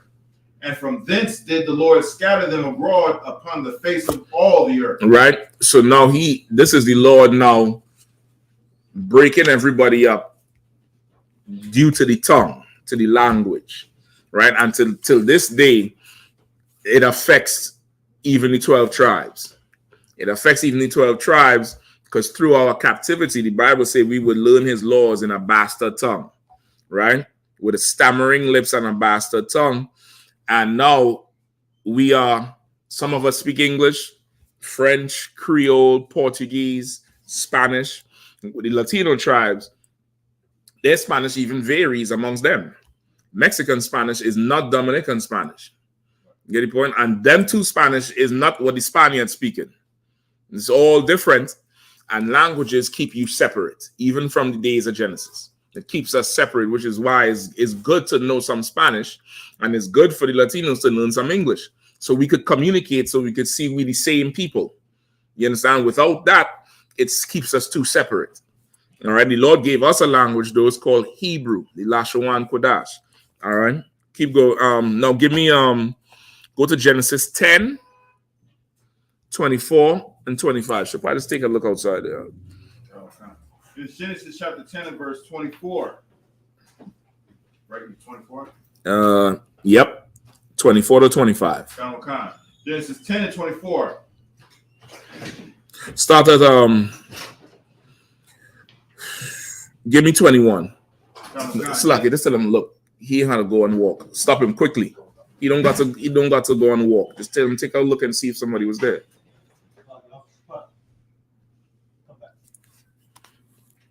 Go ahead, Genesis 10 and 21. Unto Shem also the father of all the children of Eber, Mm-hmm. the brother of Japheth, the elder, even to him Somebody were else there? children born. You want to turn that light on? Go ahead. Verse 22, the children of Shem, Elam and... Read which one again, Salaki. Verse 21, unto Shem also, the father of all the children of Eber, Mm-hmm. brother of Japheth, the elder, unto him were children born. The Mm-hmm. children of Shem, Elam and Asher, Asahur, and Arphaxad. and Lud and Aram. Right. So now this is the line of Shem from Noah. Remember, Noah had 3 sons: Ham, Shem, and Japheth. This is the line of Shem. Shem, that's where they get Semitic from, like anti-Semitic. The Jewish man take a monopoly on it. Shem refers to anybody who comes from Shem. Semite is anybody who comes from Shem. East Indians are Semitic. The white man is a Semite. We are Shemitic. So anti-Semitic, for them to take the monopoly on it, that shit is not even biblical, right? So these is the sons of Shem, right? Skip on 24 and 25. Verse 25. It's like 24. And Arphaxad begot Salah, Mm-hmm. and Salah begot Eber. Right. And unto Eber were born 2 sons. The name of one was Peleg, Mm-hmm. for in his days was the earth divided, and his brother's name was Joktan. Right. In the days of Peleg that's when the Lord divided the earth according to languages. Eber's from Shem's line, you have Eber, which in Hebrew is Ibar, right? Ibaria is Hebrew. The Hebrew in Hebrew is Ibar. That's Eber, right? The white man says that the Hebrew language comes from Aram, which is why they call it Aramaic. Aram is one of these sons here too. Hold on, let me give you the verse. Verse 22, Go ahead. the children of Shem, Elam and Ashur, Mm-hmm. and Arphaxad, and Lud and Aram. Yitawaba, Shapat, Yitawab. You could go to the restroom and fix it if you need to. All right, no sweat. Go ahead. And Aram, they think they attribute the ancient Hebrew to Aram, and that's why they call it Aramaic, right? The Ethiopians, they say they speak Aramaic or Ahamaric. That's the same thing. The Hebrew doesn't come from Aram, it comes from Eber. Ibar, that's why it's called Hebrew, because it comes from Eber, right? Go to Genesis 14 and 13.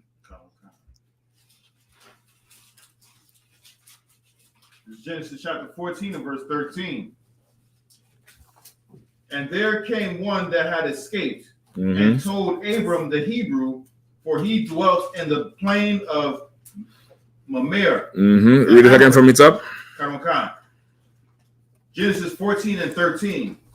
And there came one that had escaped, and told Abram the Hebrew. And told Abram, this is Abraham, this is him before his name was changed to Abraham. Before Abraham, his name was Abram. Abram, the what?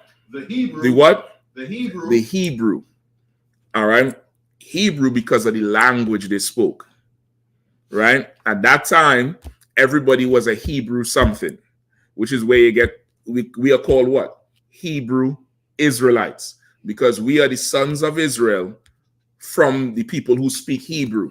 You also had Hebrew Elamites, Hebrew Edomites, Hebrew this, because Hebrew was that language from Eber.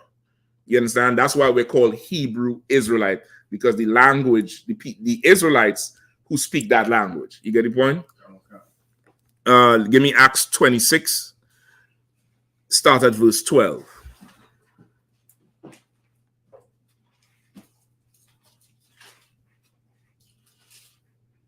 It's Acts 26 and 12. Whereupon as I went to Damascus with authority and commission from the chief priests at midday, O king. So this is who? This is Paul, right? Paul went on a mission to Damascus. Go ahead. At midday, O king, I saw in the way a light from heaven, above the brightness of the sun, shining round about me and them which journeyed with me. Right. This is when Paul found the truth.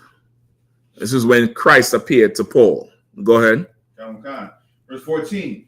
And when we were all fallen to the earth, I heard a voice speaking unto me and saying in the Hebrew tongue, Saul, Saul, why persecutest thou me?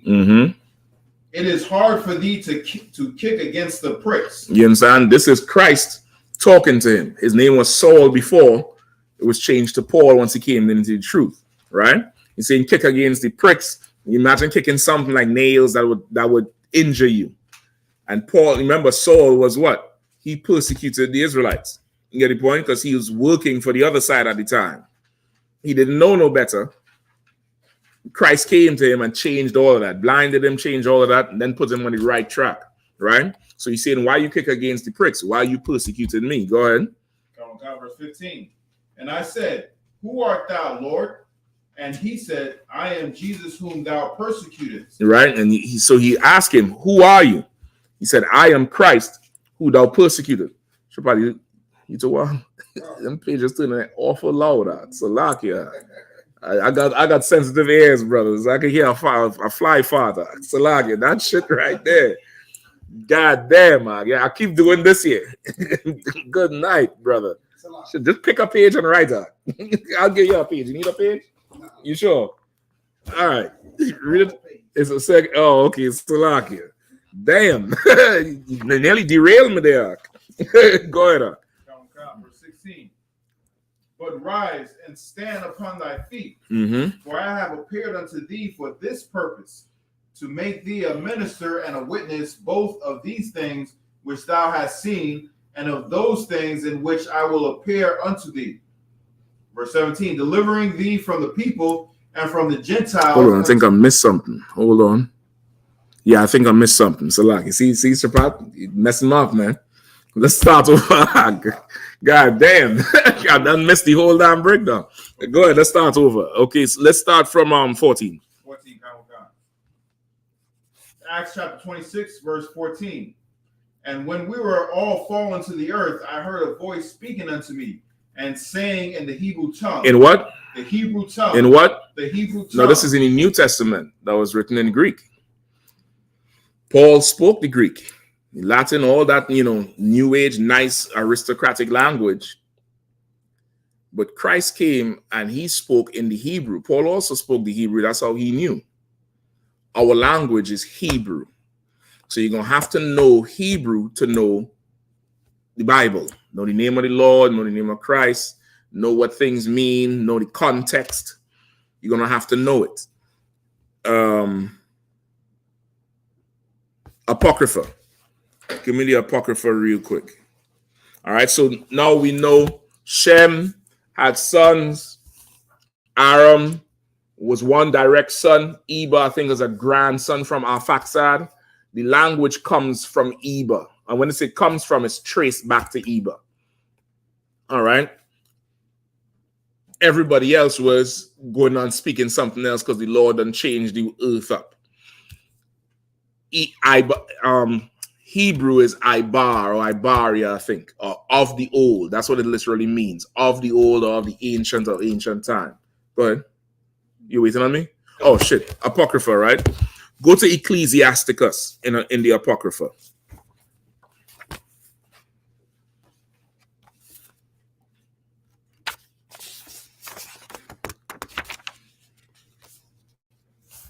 All right. Go to Ecclesiasticus in the Apocrypha. And right before chapter 1, there's something called a prologue. Everybody see it? Everybody have an Apocrypha? All right. There's something called a prologue.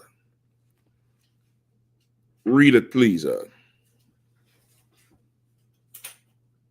a prologue made by an uncertain author. Mm-hmm. This Jesus was the son of Sirach Mm-hmm. and Gregro child to Jesus of the same name with him. This man therefore lived in the latter times after the people had been led away captive Mm-hmm. and called home again, and almost after all the prophets. Now his grandfather Jesus, as he himself witnessed, was a man of great diligence and wisdom among the Hebrews, who did not only gather the grave and short sentences of wise men that had been before him, but himself also uttered some of his own, full of much understanding and wisdom. All right, so giving you like an introduction to what you're about to read. All right, go to the other side. Right, where it says whereas. Who have a book, read it from the book so you could follow faster. It says whereas as many and great things have been delivered unto us by law. You see it, because? No, yet. All right, go ahead. Whereas many and great things have been delivered unto us by the law and the prophets, and by others that have followed their steps. Mm-hmm. For the which things Israel ought to be commended for learning and wisdom, and whereof not only the readers must needs become skillful themselves. Mm-hmm. So he's saying the readers, you're gonna have to become skillful yourself. All right, go ahead. Okay. But also they that desire to learn be able to profit them which are without. Mm-hmm. Both by speaking and writing. Mm-hmm. My grandfather Jesus, when he had much given himself. Of course, this is not Jesus Christ, right? Jesus is a popular name. It comes from it's a variant of Joshua. So you have Yahshua or Yahawashai. It's a variant of that. It's save, savior, save, son. It's a variant of that. So this is not Christ. This is somebody way before Christ. Who is he talking about here? Go ahead. My grandfather Jesus, when he had much given himself to the reading of the law and the prophets and other books of our fathers, and had gotten therein good judgment, was drawn on also himself to write something pertinent, that those which are desirous, pertaining to learning and wisdom. Oh, Salaki. No, sir. Write something pertaining to learning and wisdom, to the intent that those which are desirous. You said it right. Mm-hmm. To learn and are addicted to these things might profit much more in living according to the law. Right. So you're gonna have to become skillful in reading the law, and of course you're gonna have to get teachers to teach you. And if you desire us in these things, they're going to become profitable for you in your life. That's what he's saying. Now, reading next verse from wherefore. Next line, from wherefore. Right after law.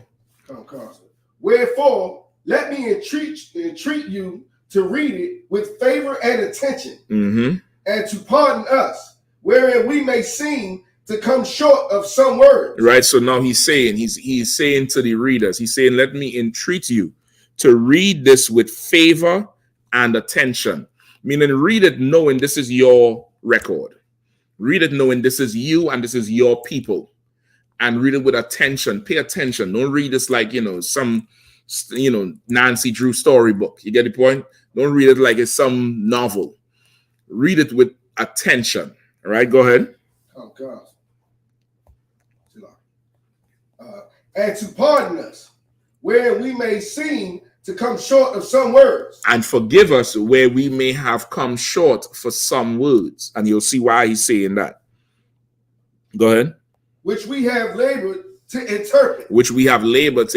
Remember, King James, what? He paid 47 scholars Some for the Old Testament, some for the New, some for the Apocrypha. They were translating this from Hebrew to the Latin to the Old English. So he's saying we've labored in these translations, and you're gonna have to forgive us if we fell short of some words. Meaning, a word might mean this, and in the translation, you may not translate all the words there. But that's who we are as a people. Because why? Brother, you see a brother or a sister.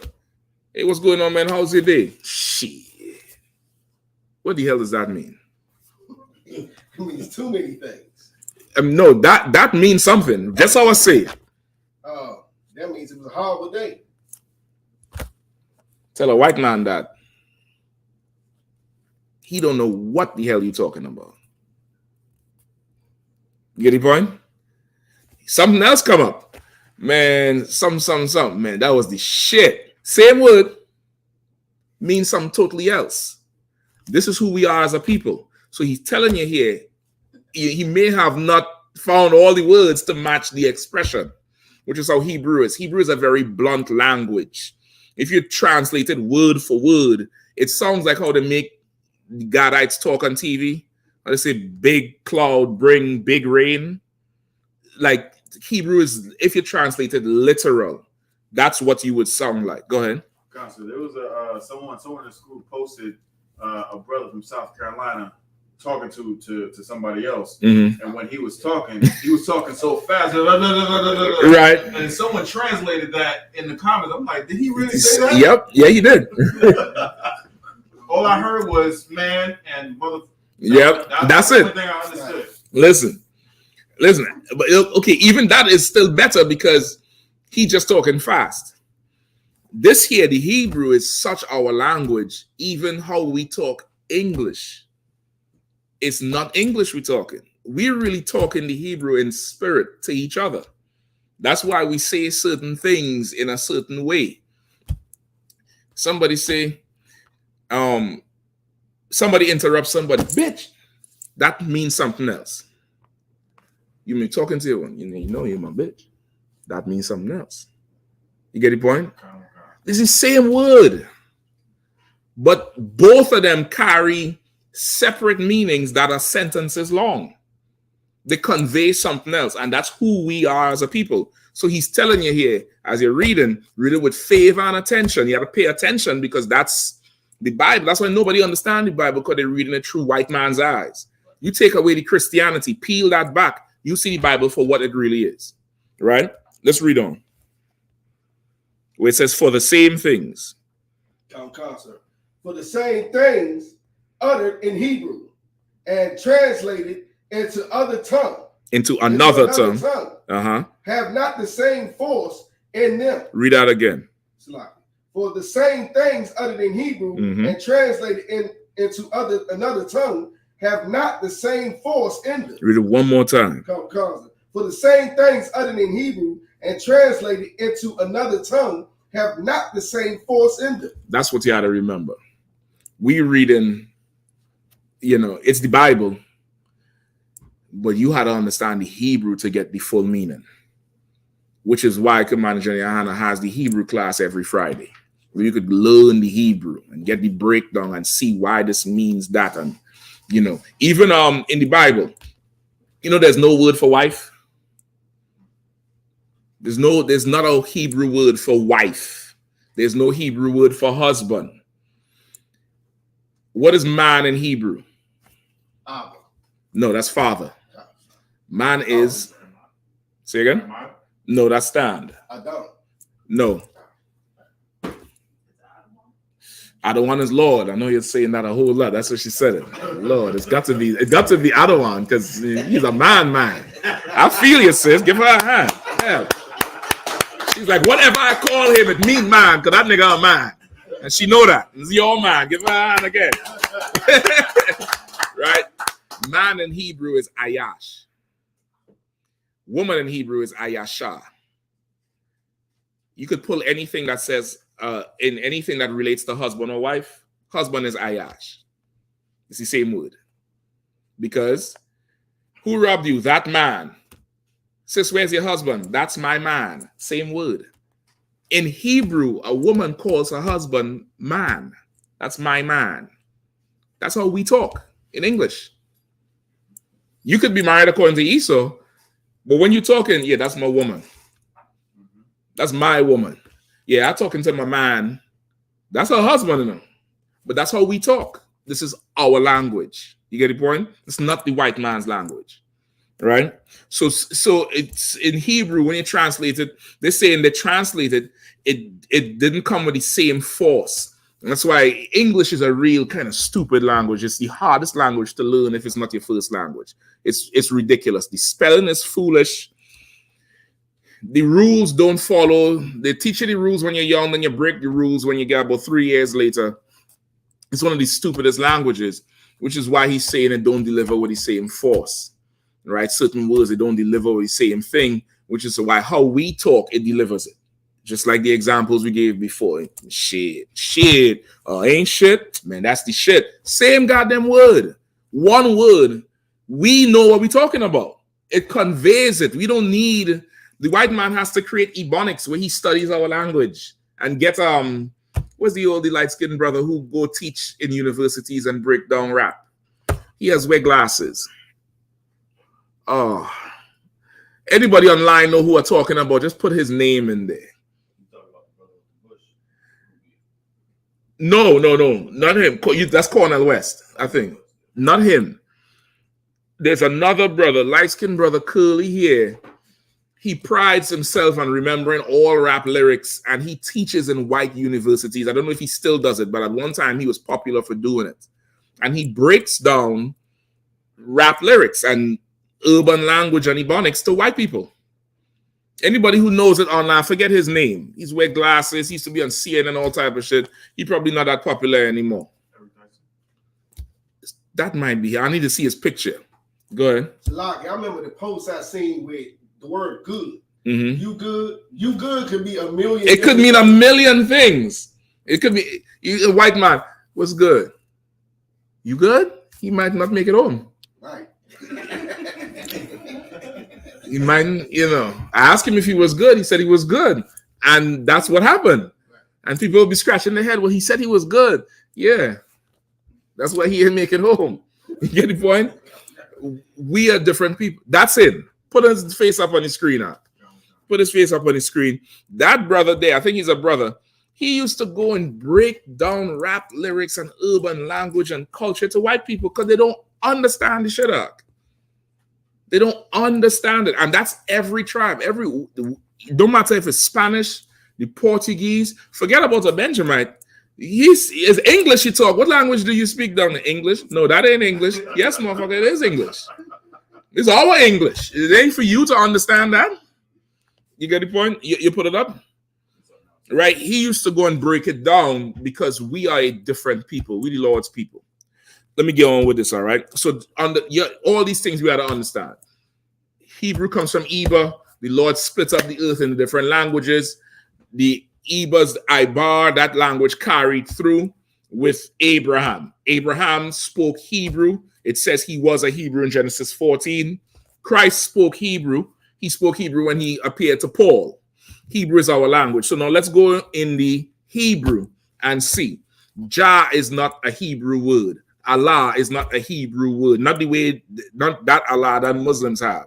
What else you have? Ahia. That's not the Lord's name. We're going to break that down too. Jehovah. That's not a Hebrew word. You want to know the Lord's name, you're going to have to go into the Hebrew. All right. Let's go Exodus 3 and 11. I think we could start there.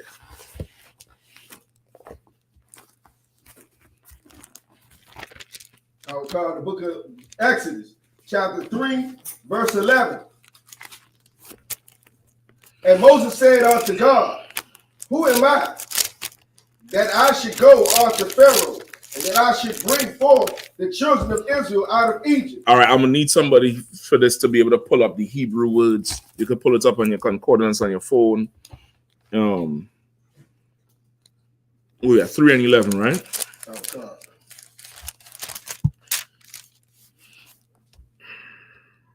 Bear with me one. Let me catch up with you. Exodus 3.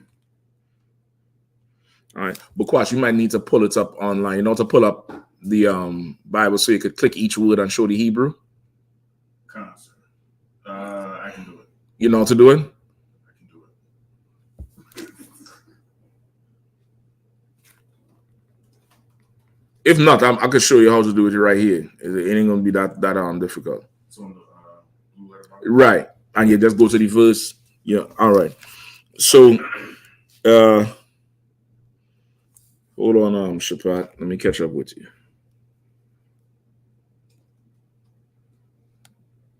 All right. Read it one more time, Shapat. Come. Book of Exodus, chapter 3, verse 11. And Moses said unto God, Who am I, that I should go unto Pharaoh, and that I should bring forth the children of Israel out of Egypt? All right, of course. So Moses, Moses doubted himself because he had a speech impediment. We don't know exactly what it is. Maybe he stammered. Maybe he had a lisp. Who the hell knows? He had some speech impediment where he was not confident in talking. He wasn't confident in talking to everybody. So he asked the Lord, who am I that I should go? And the people going to listen. They ain't going to listen to me. Who would listen to me? I don't talk right. But he said, and Moses went to God. He was able to pull it up? Yeah. Right? So pull up God and show the Hebrew as it appears in the verse. Right? You know when you switch it, it shows the whole verse in Hebrew first, and when you scroll down into the interlinear, it shows each word. You see it? So scroll down to where it says God, and you could just use the cursor and point out the Hebrew. No sweat, take your time. You see it? If you want, I can show you on the phone so you can see what I'm talking about. All right. Hold on. Just bear with us 1 second. So let's say you go to the verse, right? Exodus 3:11, and you open it up, you hit this. And it'll show you the whole verse in the Hebrew. When you scroll down, each word, it shows you the Hebrew for each word. So here, God, ha-alahayim. But I want them to see this part. All right. So the brother he gonna show it to you on the computer for those of you who are online. So you will see God, and it says ha-alahayim, right? Because ha-alahayim literally means the power or the powers. Ha in Hebrew is the, like ha-Mashiach, the anointed savior. Ha-kak, the power. Ha is the. Alahayam is powers. The yam at the end, it means plural, like Akyam, plural. Alahayam is powers. So he's referring to the God as powers because it's multiple. It's the Lord and the whole host of heaven and Christ. You get the point? So here, God, here is not his name. It says Moses went to the powers and said, who am I? Because, of course, the Lord sent the angel to talk to Moses, the burning bush, all that, the glory that passed Moses, all that is the Lord's administration. The Lord ain't just one man doing everything himself. He's a man with power that has people he could dispense and send out to do different things, different tasks. So that whole thing is called the Alahayim, or the powers. All right. Now skip down to verse 13 and 14. Slacky, go ahead. I was going to say, hence, when in the beginning, when it said, God said, let it be light, saying God, like you said, all have the powers. Then it said God looked at it and said it was good because he gave the order, they did it. He gave the order and they did it, and he approved of it. I'm going to give you one more. Let us create man. Us. It's the Lord talking to his council. Let's do this. Why don't we do that? They have counsel in heaven, right? In the I think it's either Kings or Samuel. They had a council of how they're going to kill this king. The Lord said, "I want him dead. I need ideas." And tell me that shit ain't gangster. Who go? We need to kill him. How this happen? One of them said, "Listen, I'll be a lying spirit. I'll go and lie to him and just lead him into death." That's in the Bible. Like the Lord what you worship in the Christian church, that ain't God. God ain't that. God ain't that. Go ahead. Go ahead. That's one of his many defense. Satan works for the Lord. It's part of the administration of the Lord. All right, so give me verse 13 and 14, Shapat. Book of Exodus, chapter 3, verse 13. Mm-hmm. And Moses said unto God, Behold, when I come unto the children of Israel, and shall say unto them, The God of your fathers have sent me unto you, and they shall say to me, What is his name? Mm-hmm. What shall I say unto them? And God said unto Moses, I am that I am. And he said, Thus shalt thou say unto the children of Israel, I am, have sent me unto you. Right? So now, this is where a lot of people get the name I am that I am. That's his name. Say, who should I say send them? He say, tell them I am that I am. And go tell the children of Israel, I am had sent you. Again, you can't read the Bible like a white man, which is why these Christians call him the great I am. The Lord here he's flexing. He's already pissed. You had to know the history. He's already a little pissed off with Moses because Moses didn't want to go talk. It says the Lord anger kindled against Moses because Moses doubted himself. God already told him, the Lord already told Moses, he said, who are you to doubt yourself? Am I not God? Didn't I create your mouth? And you doubting yourself? He was already pissed off. So when Moses said, who should I tell them sent me? The Lord said, nigga, go tell them I sent you. It's like that's what he's saying. Tell them I'm that nigga. I'm him. Go tell them him sent you. I'm Himothy. I'm him. That's what he's saying. Not his name is I am that I am. This is the God of Michael Jordan, Tiger Woods, who else? Mike Tyson, Michael Jackson, Beyonce, Usain Bolt, all the Brazilian football players, what you all call soccer, all the great people in the world. And he have a lame ass name like I am. That's the best he could come up with. The niggas on Game of Thrones got better names than I am. Daenerys and Targaryen and Tyrion and Lannister and some real shit that puts some wind in your chest. I'm a Lannister. And this one and that and Greyjoy and who is the God of the earth?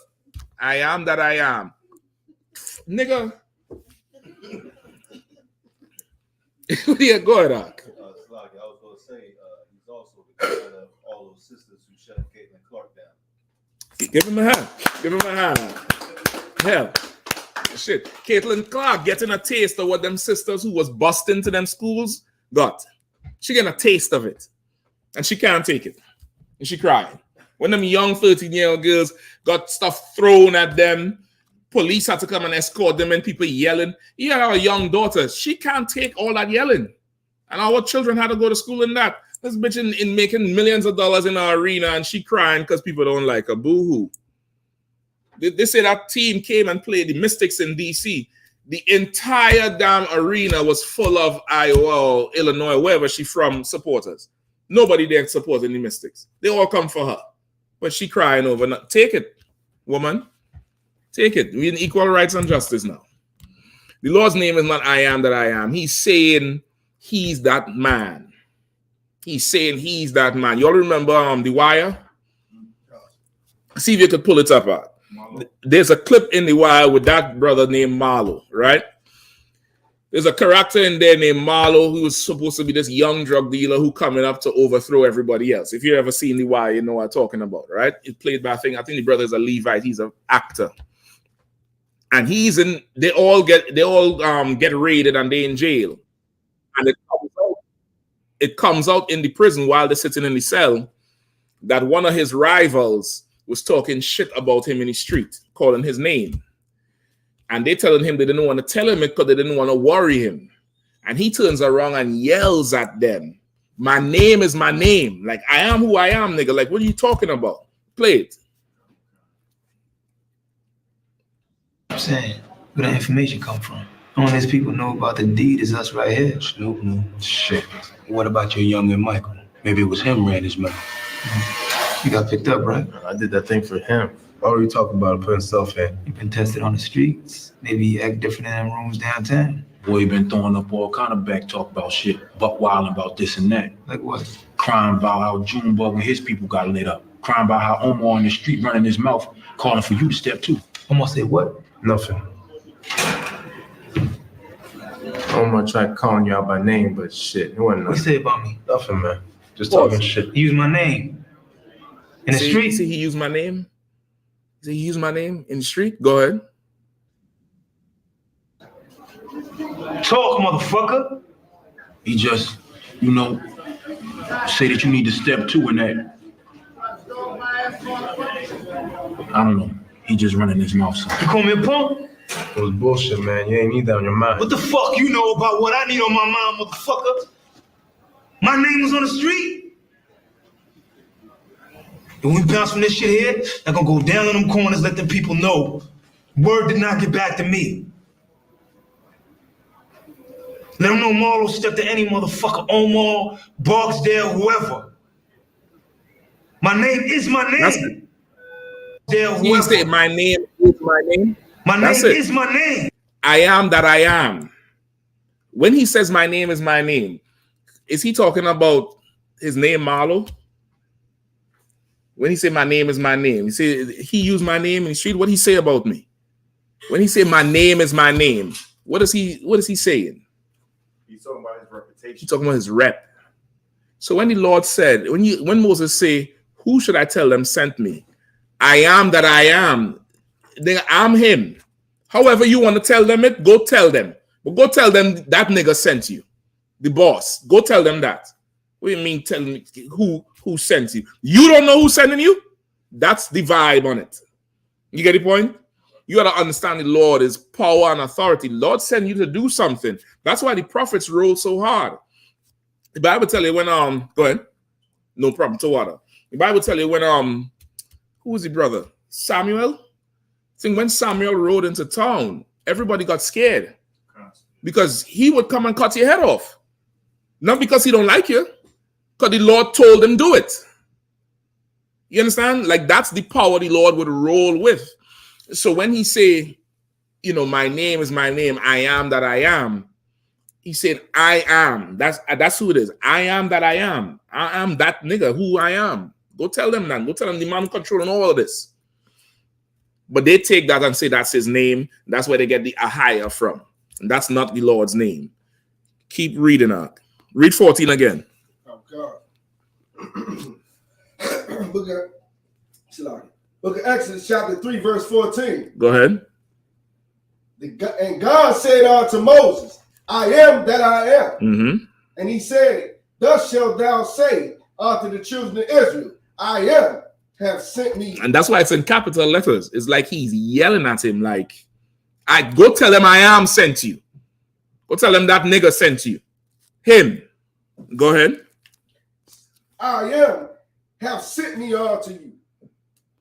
And God said, moreover, unto Moses, thus shalt thou say unto the children of Israel. Right, and then he come back again. When he say moreover, then he comes back again and says, right in the next verse.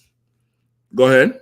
The Lord God of your fathers, the God of Abraham, the God of Isaac, and the God of Jacob have sent me unto you.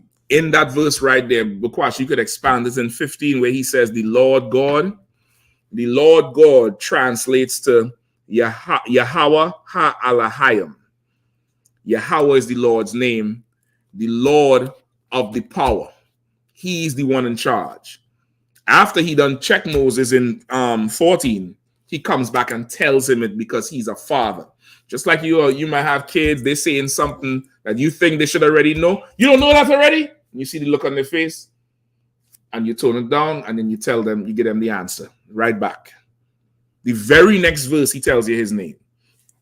If that's not enough, give me Exodus 6 and 2. We're going to speed along just for the time's sake, right? Exodus 6 and 2.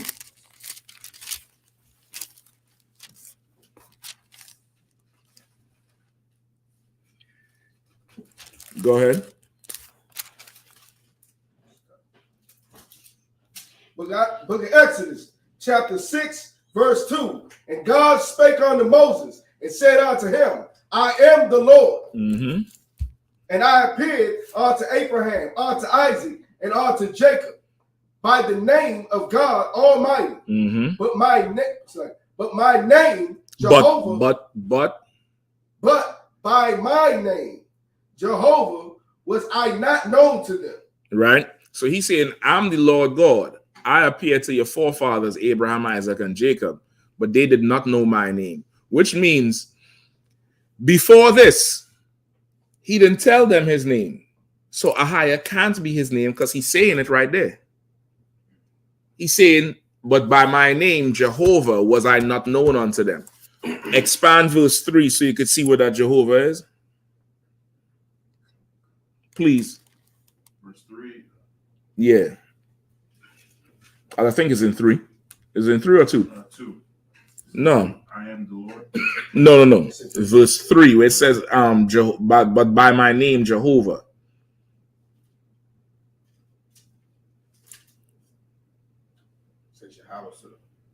It says Yahweh in the Hebrew. You understand? That's the Lord name. He said it. But by my name, Jehovah, in Hebrew, it's Yahweh. But by my name, Yahweh, I was not known to them. You get the point? The Lord's name is Yahweh. It's all over. You could go Exodus 2 and 5. Exodus 20, verses 2 and verses 5. You could get those real quick. I might have to do the Negro Leagues next week. All right. I don't think we had enough time. It's going to take a little bit too much. We're already at 9:25. Give me Exodus 20. And 2 and 5. Book of Exodus, chapter 20, verse 2. Mm-hmm. I am the Lord thy God, which have brought thee out of the land of Egypt, out of the house of bondage. Verse 5. Read Exodus 20 again. 20 and 2. I am the Lord thy God, which have brought thee out of the land of Egypt. Right. He said, I am the Lord thy God. Right. In the Hebrew, it reads Yahweh Alahaya. Right. That's what it reads in the Hebrew. Yahweh is the name again. All right.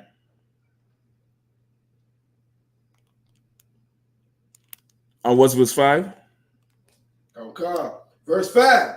Thou shalt not bow down thyself to them, nor serve them. For I, the Lord thy God, am a jealous God. Right. For I, the Lord thy God, the same word again. Yahweh Alahayim.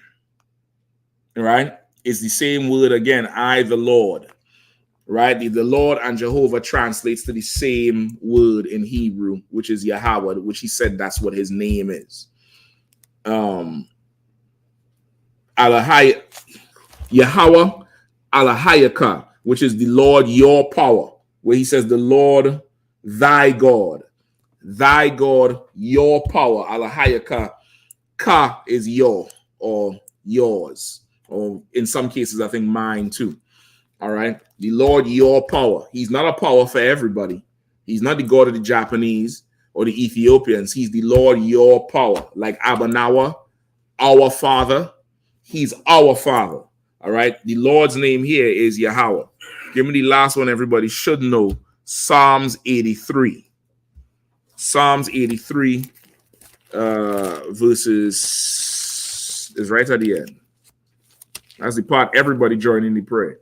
The whole Sabbath service, you're letting the priest say the whole damn prayer. Right at the end, everybody joining right there. Ramping the thing up. 17 and 18.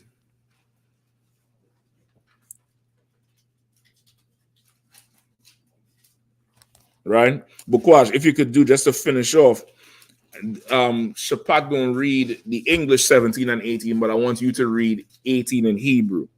Right? Bukwash is part of the Sabbath service department. He runs the Sabbath service every Saturday, and he's damn near fluent in the Hebrew. All right, give him a hand. You right, sir. Give him a hand.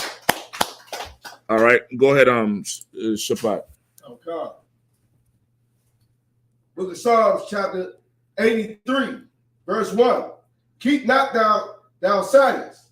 O God, hold not thy peace. Mm-hmm. And be not still. No. 17 and 18. Psalms 83, verses 17 and 18. Book of Psalms, chapter 83, verse 17. Let them be confounded and troubled forever. Yea, let them be put to shame and purged. Right. So this is David talking about all them heathens. All them heathens, he said, let them be confounded and troubled forever. Let them be put to shame. Let them perish. That's what our people prayed for. Today we praying for peace and love and hugs and kisses and to join and equality and all that type of shit. For what? Go ahead. Oh God. That men may know that thou now read it like the Sabbath service are. Come on. God. That men may know that thou, whose name alone is Yahweh, art the most high over all the earth. Right. But in the Bible, it would say Jehovah, whose name alone. That's his name. His name is alone. It's a separate name. Nobody else has that name. That's his name. Jehovah in the English translation, of course. The brother going to read this in the Hebrew. Go ahead. Because is Proverbs Psalms 83 and 17. And 18. Just give me 18 alone. Just 18 Kamokan. Where the Iowa, Kaya, Atha, Shemka, Yahweh, Labadka, Ayawan, Al, Kal, Haarataza. Right? That's what he's saying. That I am the Lord over all the earth. Yahweh. It says it right there. His name is, whose name alone is Yahweh. Where they get all this Ahaya and Allah and blah, blah, blah. The Muslims, you all know you could do a class on Islam if you want. Muhammad stole everything from the Hebrews, right? The whole idea of one God. Before Muhammad, the Muslims had 365 gods, one for each day of the year. That carpet is a god. Aladdin with the genie in the lamp, that's another god. They have a god for each day of the year, and then talk to straight up Arabs who admit to that. Before Muhammad, they were polytheists, which means they had multiple gods. They stole it from the Hebrews, the idea of one God. And they hear us saying, referring to the power as Allahayim. The root word there is Allah, not A-L-L-A-H, but it's the Ah and the La in the Hebrew, which is one letter. Ah and La, which refers to power, and they bastardize it and turn it into the name of their God. But that's not the name of our God. Our God's name is Yahweh, and you can't take the Lord's name in vain, meaning you can't just call it out like that's your friend. You use it in prayer, and that's just about it. Other than that, Salakia, Sir, Lord, Adawan, whatever you have to do to attribute respect. But for sure, don't call him I am and Ahaya and no soft, sappy nonsense like that. The Lord is a man of war. He can't have a name like I am. He told you his name. Stop being so damn hard-headed. Go ahead. So I had a sister at the slave, and she asked me, what is the Lord's name? And she said a couple things. I said the Lord's name is Yahweh. And she said when she heard me say that, she knew I was telling the truth and just started listening to it. She might like you. Let me just help you out with that. Let me just help you out with that one, brother. You see, let me tell you something, young lion. These lionesses they hunt. I don't know if you watch Nature Channel. Them broads be hunting her. They hunt. They lay in wait. They hunt. Brother, you could have said, Kermit the Frog pickle pie. She'd have said, you know what, you're right. The way you said it, I knew it was the Lord. Listen, ask her where her father is. You might want to go talk to him. Get a dowry up, brother. She's plotting on you, brother. I don't think you even know it. You see, you genuine up in the thing. She's trying to yike. She probably want to be called by your name. That's probably what it is. She see you and she wants to be called. I want him. That's who she want to be called by, brother. I'm just to help you out a little bit with it, bro. I think she's And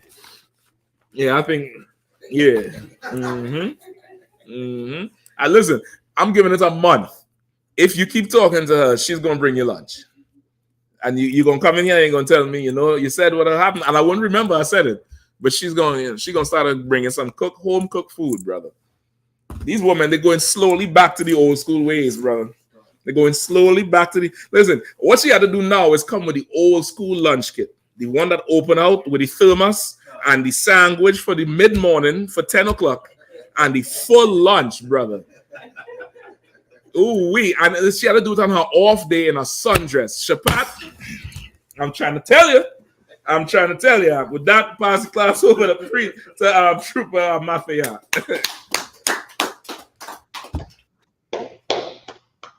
Here are the announcements. We are the I.S.U.P.K out of 1 West 25th Street, Harlem, New York, under Commander General Yahanna. New rules for brothers and sisters. When a new brother or sister comes into the school, they are off limits for 6 months. They are to be saluted only. They are here to shed themselves from the world. After 6 months, if a brother or sister has an interest in a particular person, he or she must get permission from the head to speak to a brother or sister. There is another 6 months in which the brother or sister will court each other. After this 6-month period, the brother or sister will get permission from the head to marry. Tithes, which is a commandment. You can find this in the book of Numbers, chapter 18, verse 21, and Malachi 3, chapter 3, verse 8 through 10. It means tenth in Hebrew, which is pronounced ma'ashra. 10% of every penny of any increase the Lord gives you, you give to the Treasury Department or teacher. Priest fund, free will offering for priests, not mandatory, whatsoever amount you would like to give. Upcoming Holy Convocation will be Feast of First Fruits. Starts after the Sabbath, unleavened bread, sundown. Sunday, April 28th, 2024. Count 50 days. Celebrate the 50th day, which is Monday, June 17th, 2024. Start before sundown. You can find this in the book of Leviticus, chapter 23, verse 10 through 22.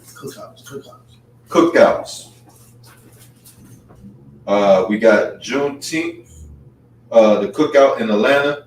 That's going to be July 4th through the 7th. We got Detroit, August 1st through the 4th. We got New York, August 30th, September 1st.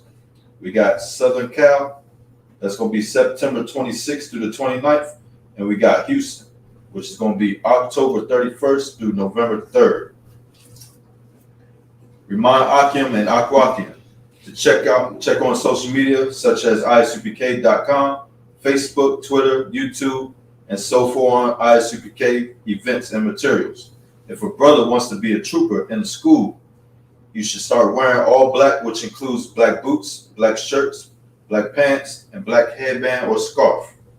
And with that, I would say, Imagine, which means to stand. We'll give one courtesy salute to the teacher. Men of Israel, Majid Shabbat, Majid, Barak, Yahanna Bashimi Al-Shab Yahanna Bashimi Al-Shab Rakathum. Yajimata, Star. Sisters, you may stand. We will give one courtesy salute to the sisters. Men of Israel, Majid Shabbat, Majid, Barak, Yahweh Shema Al-Shab. Yajimata, class dismissed.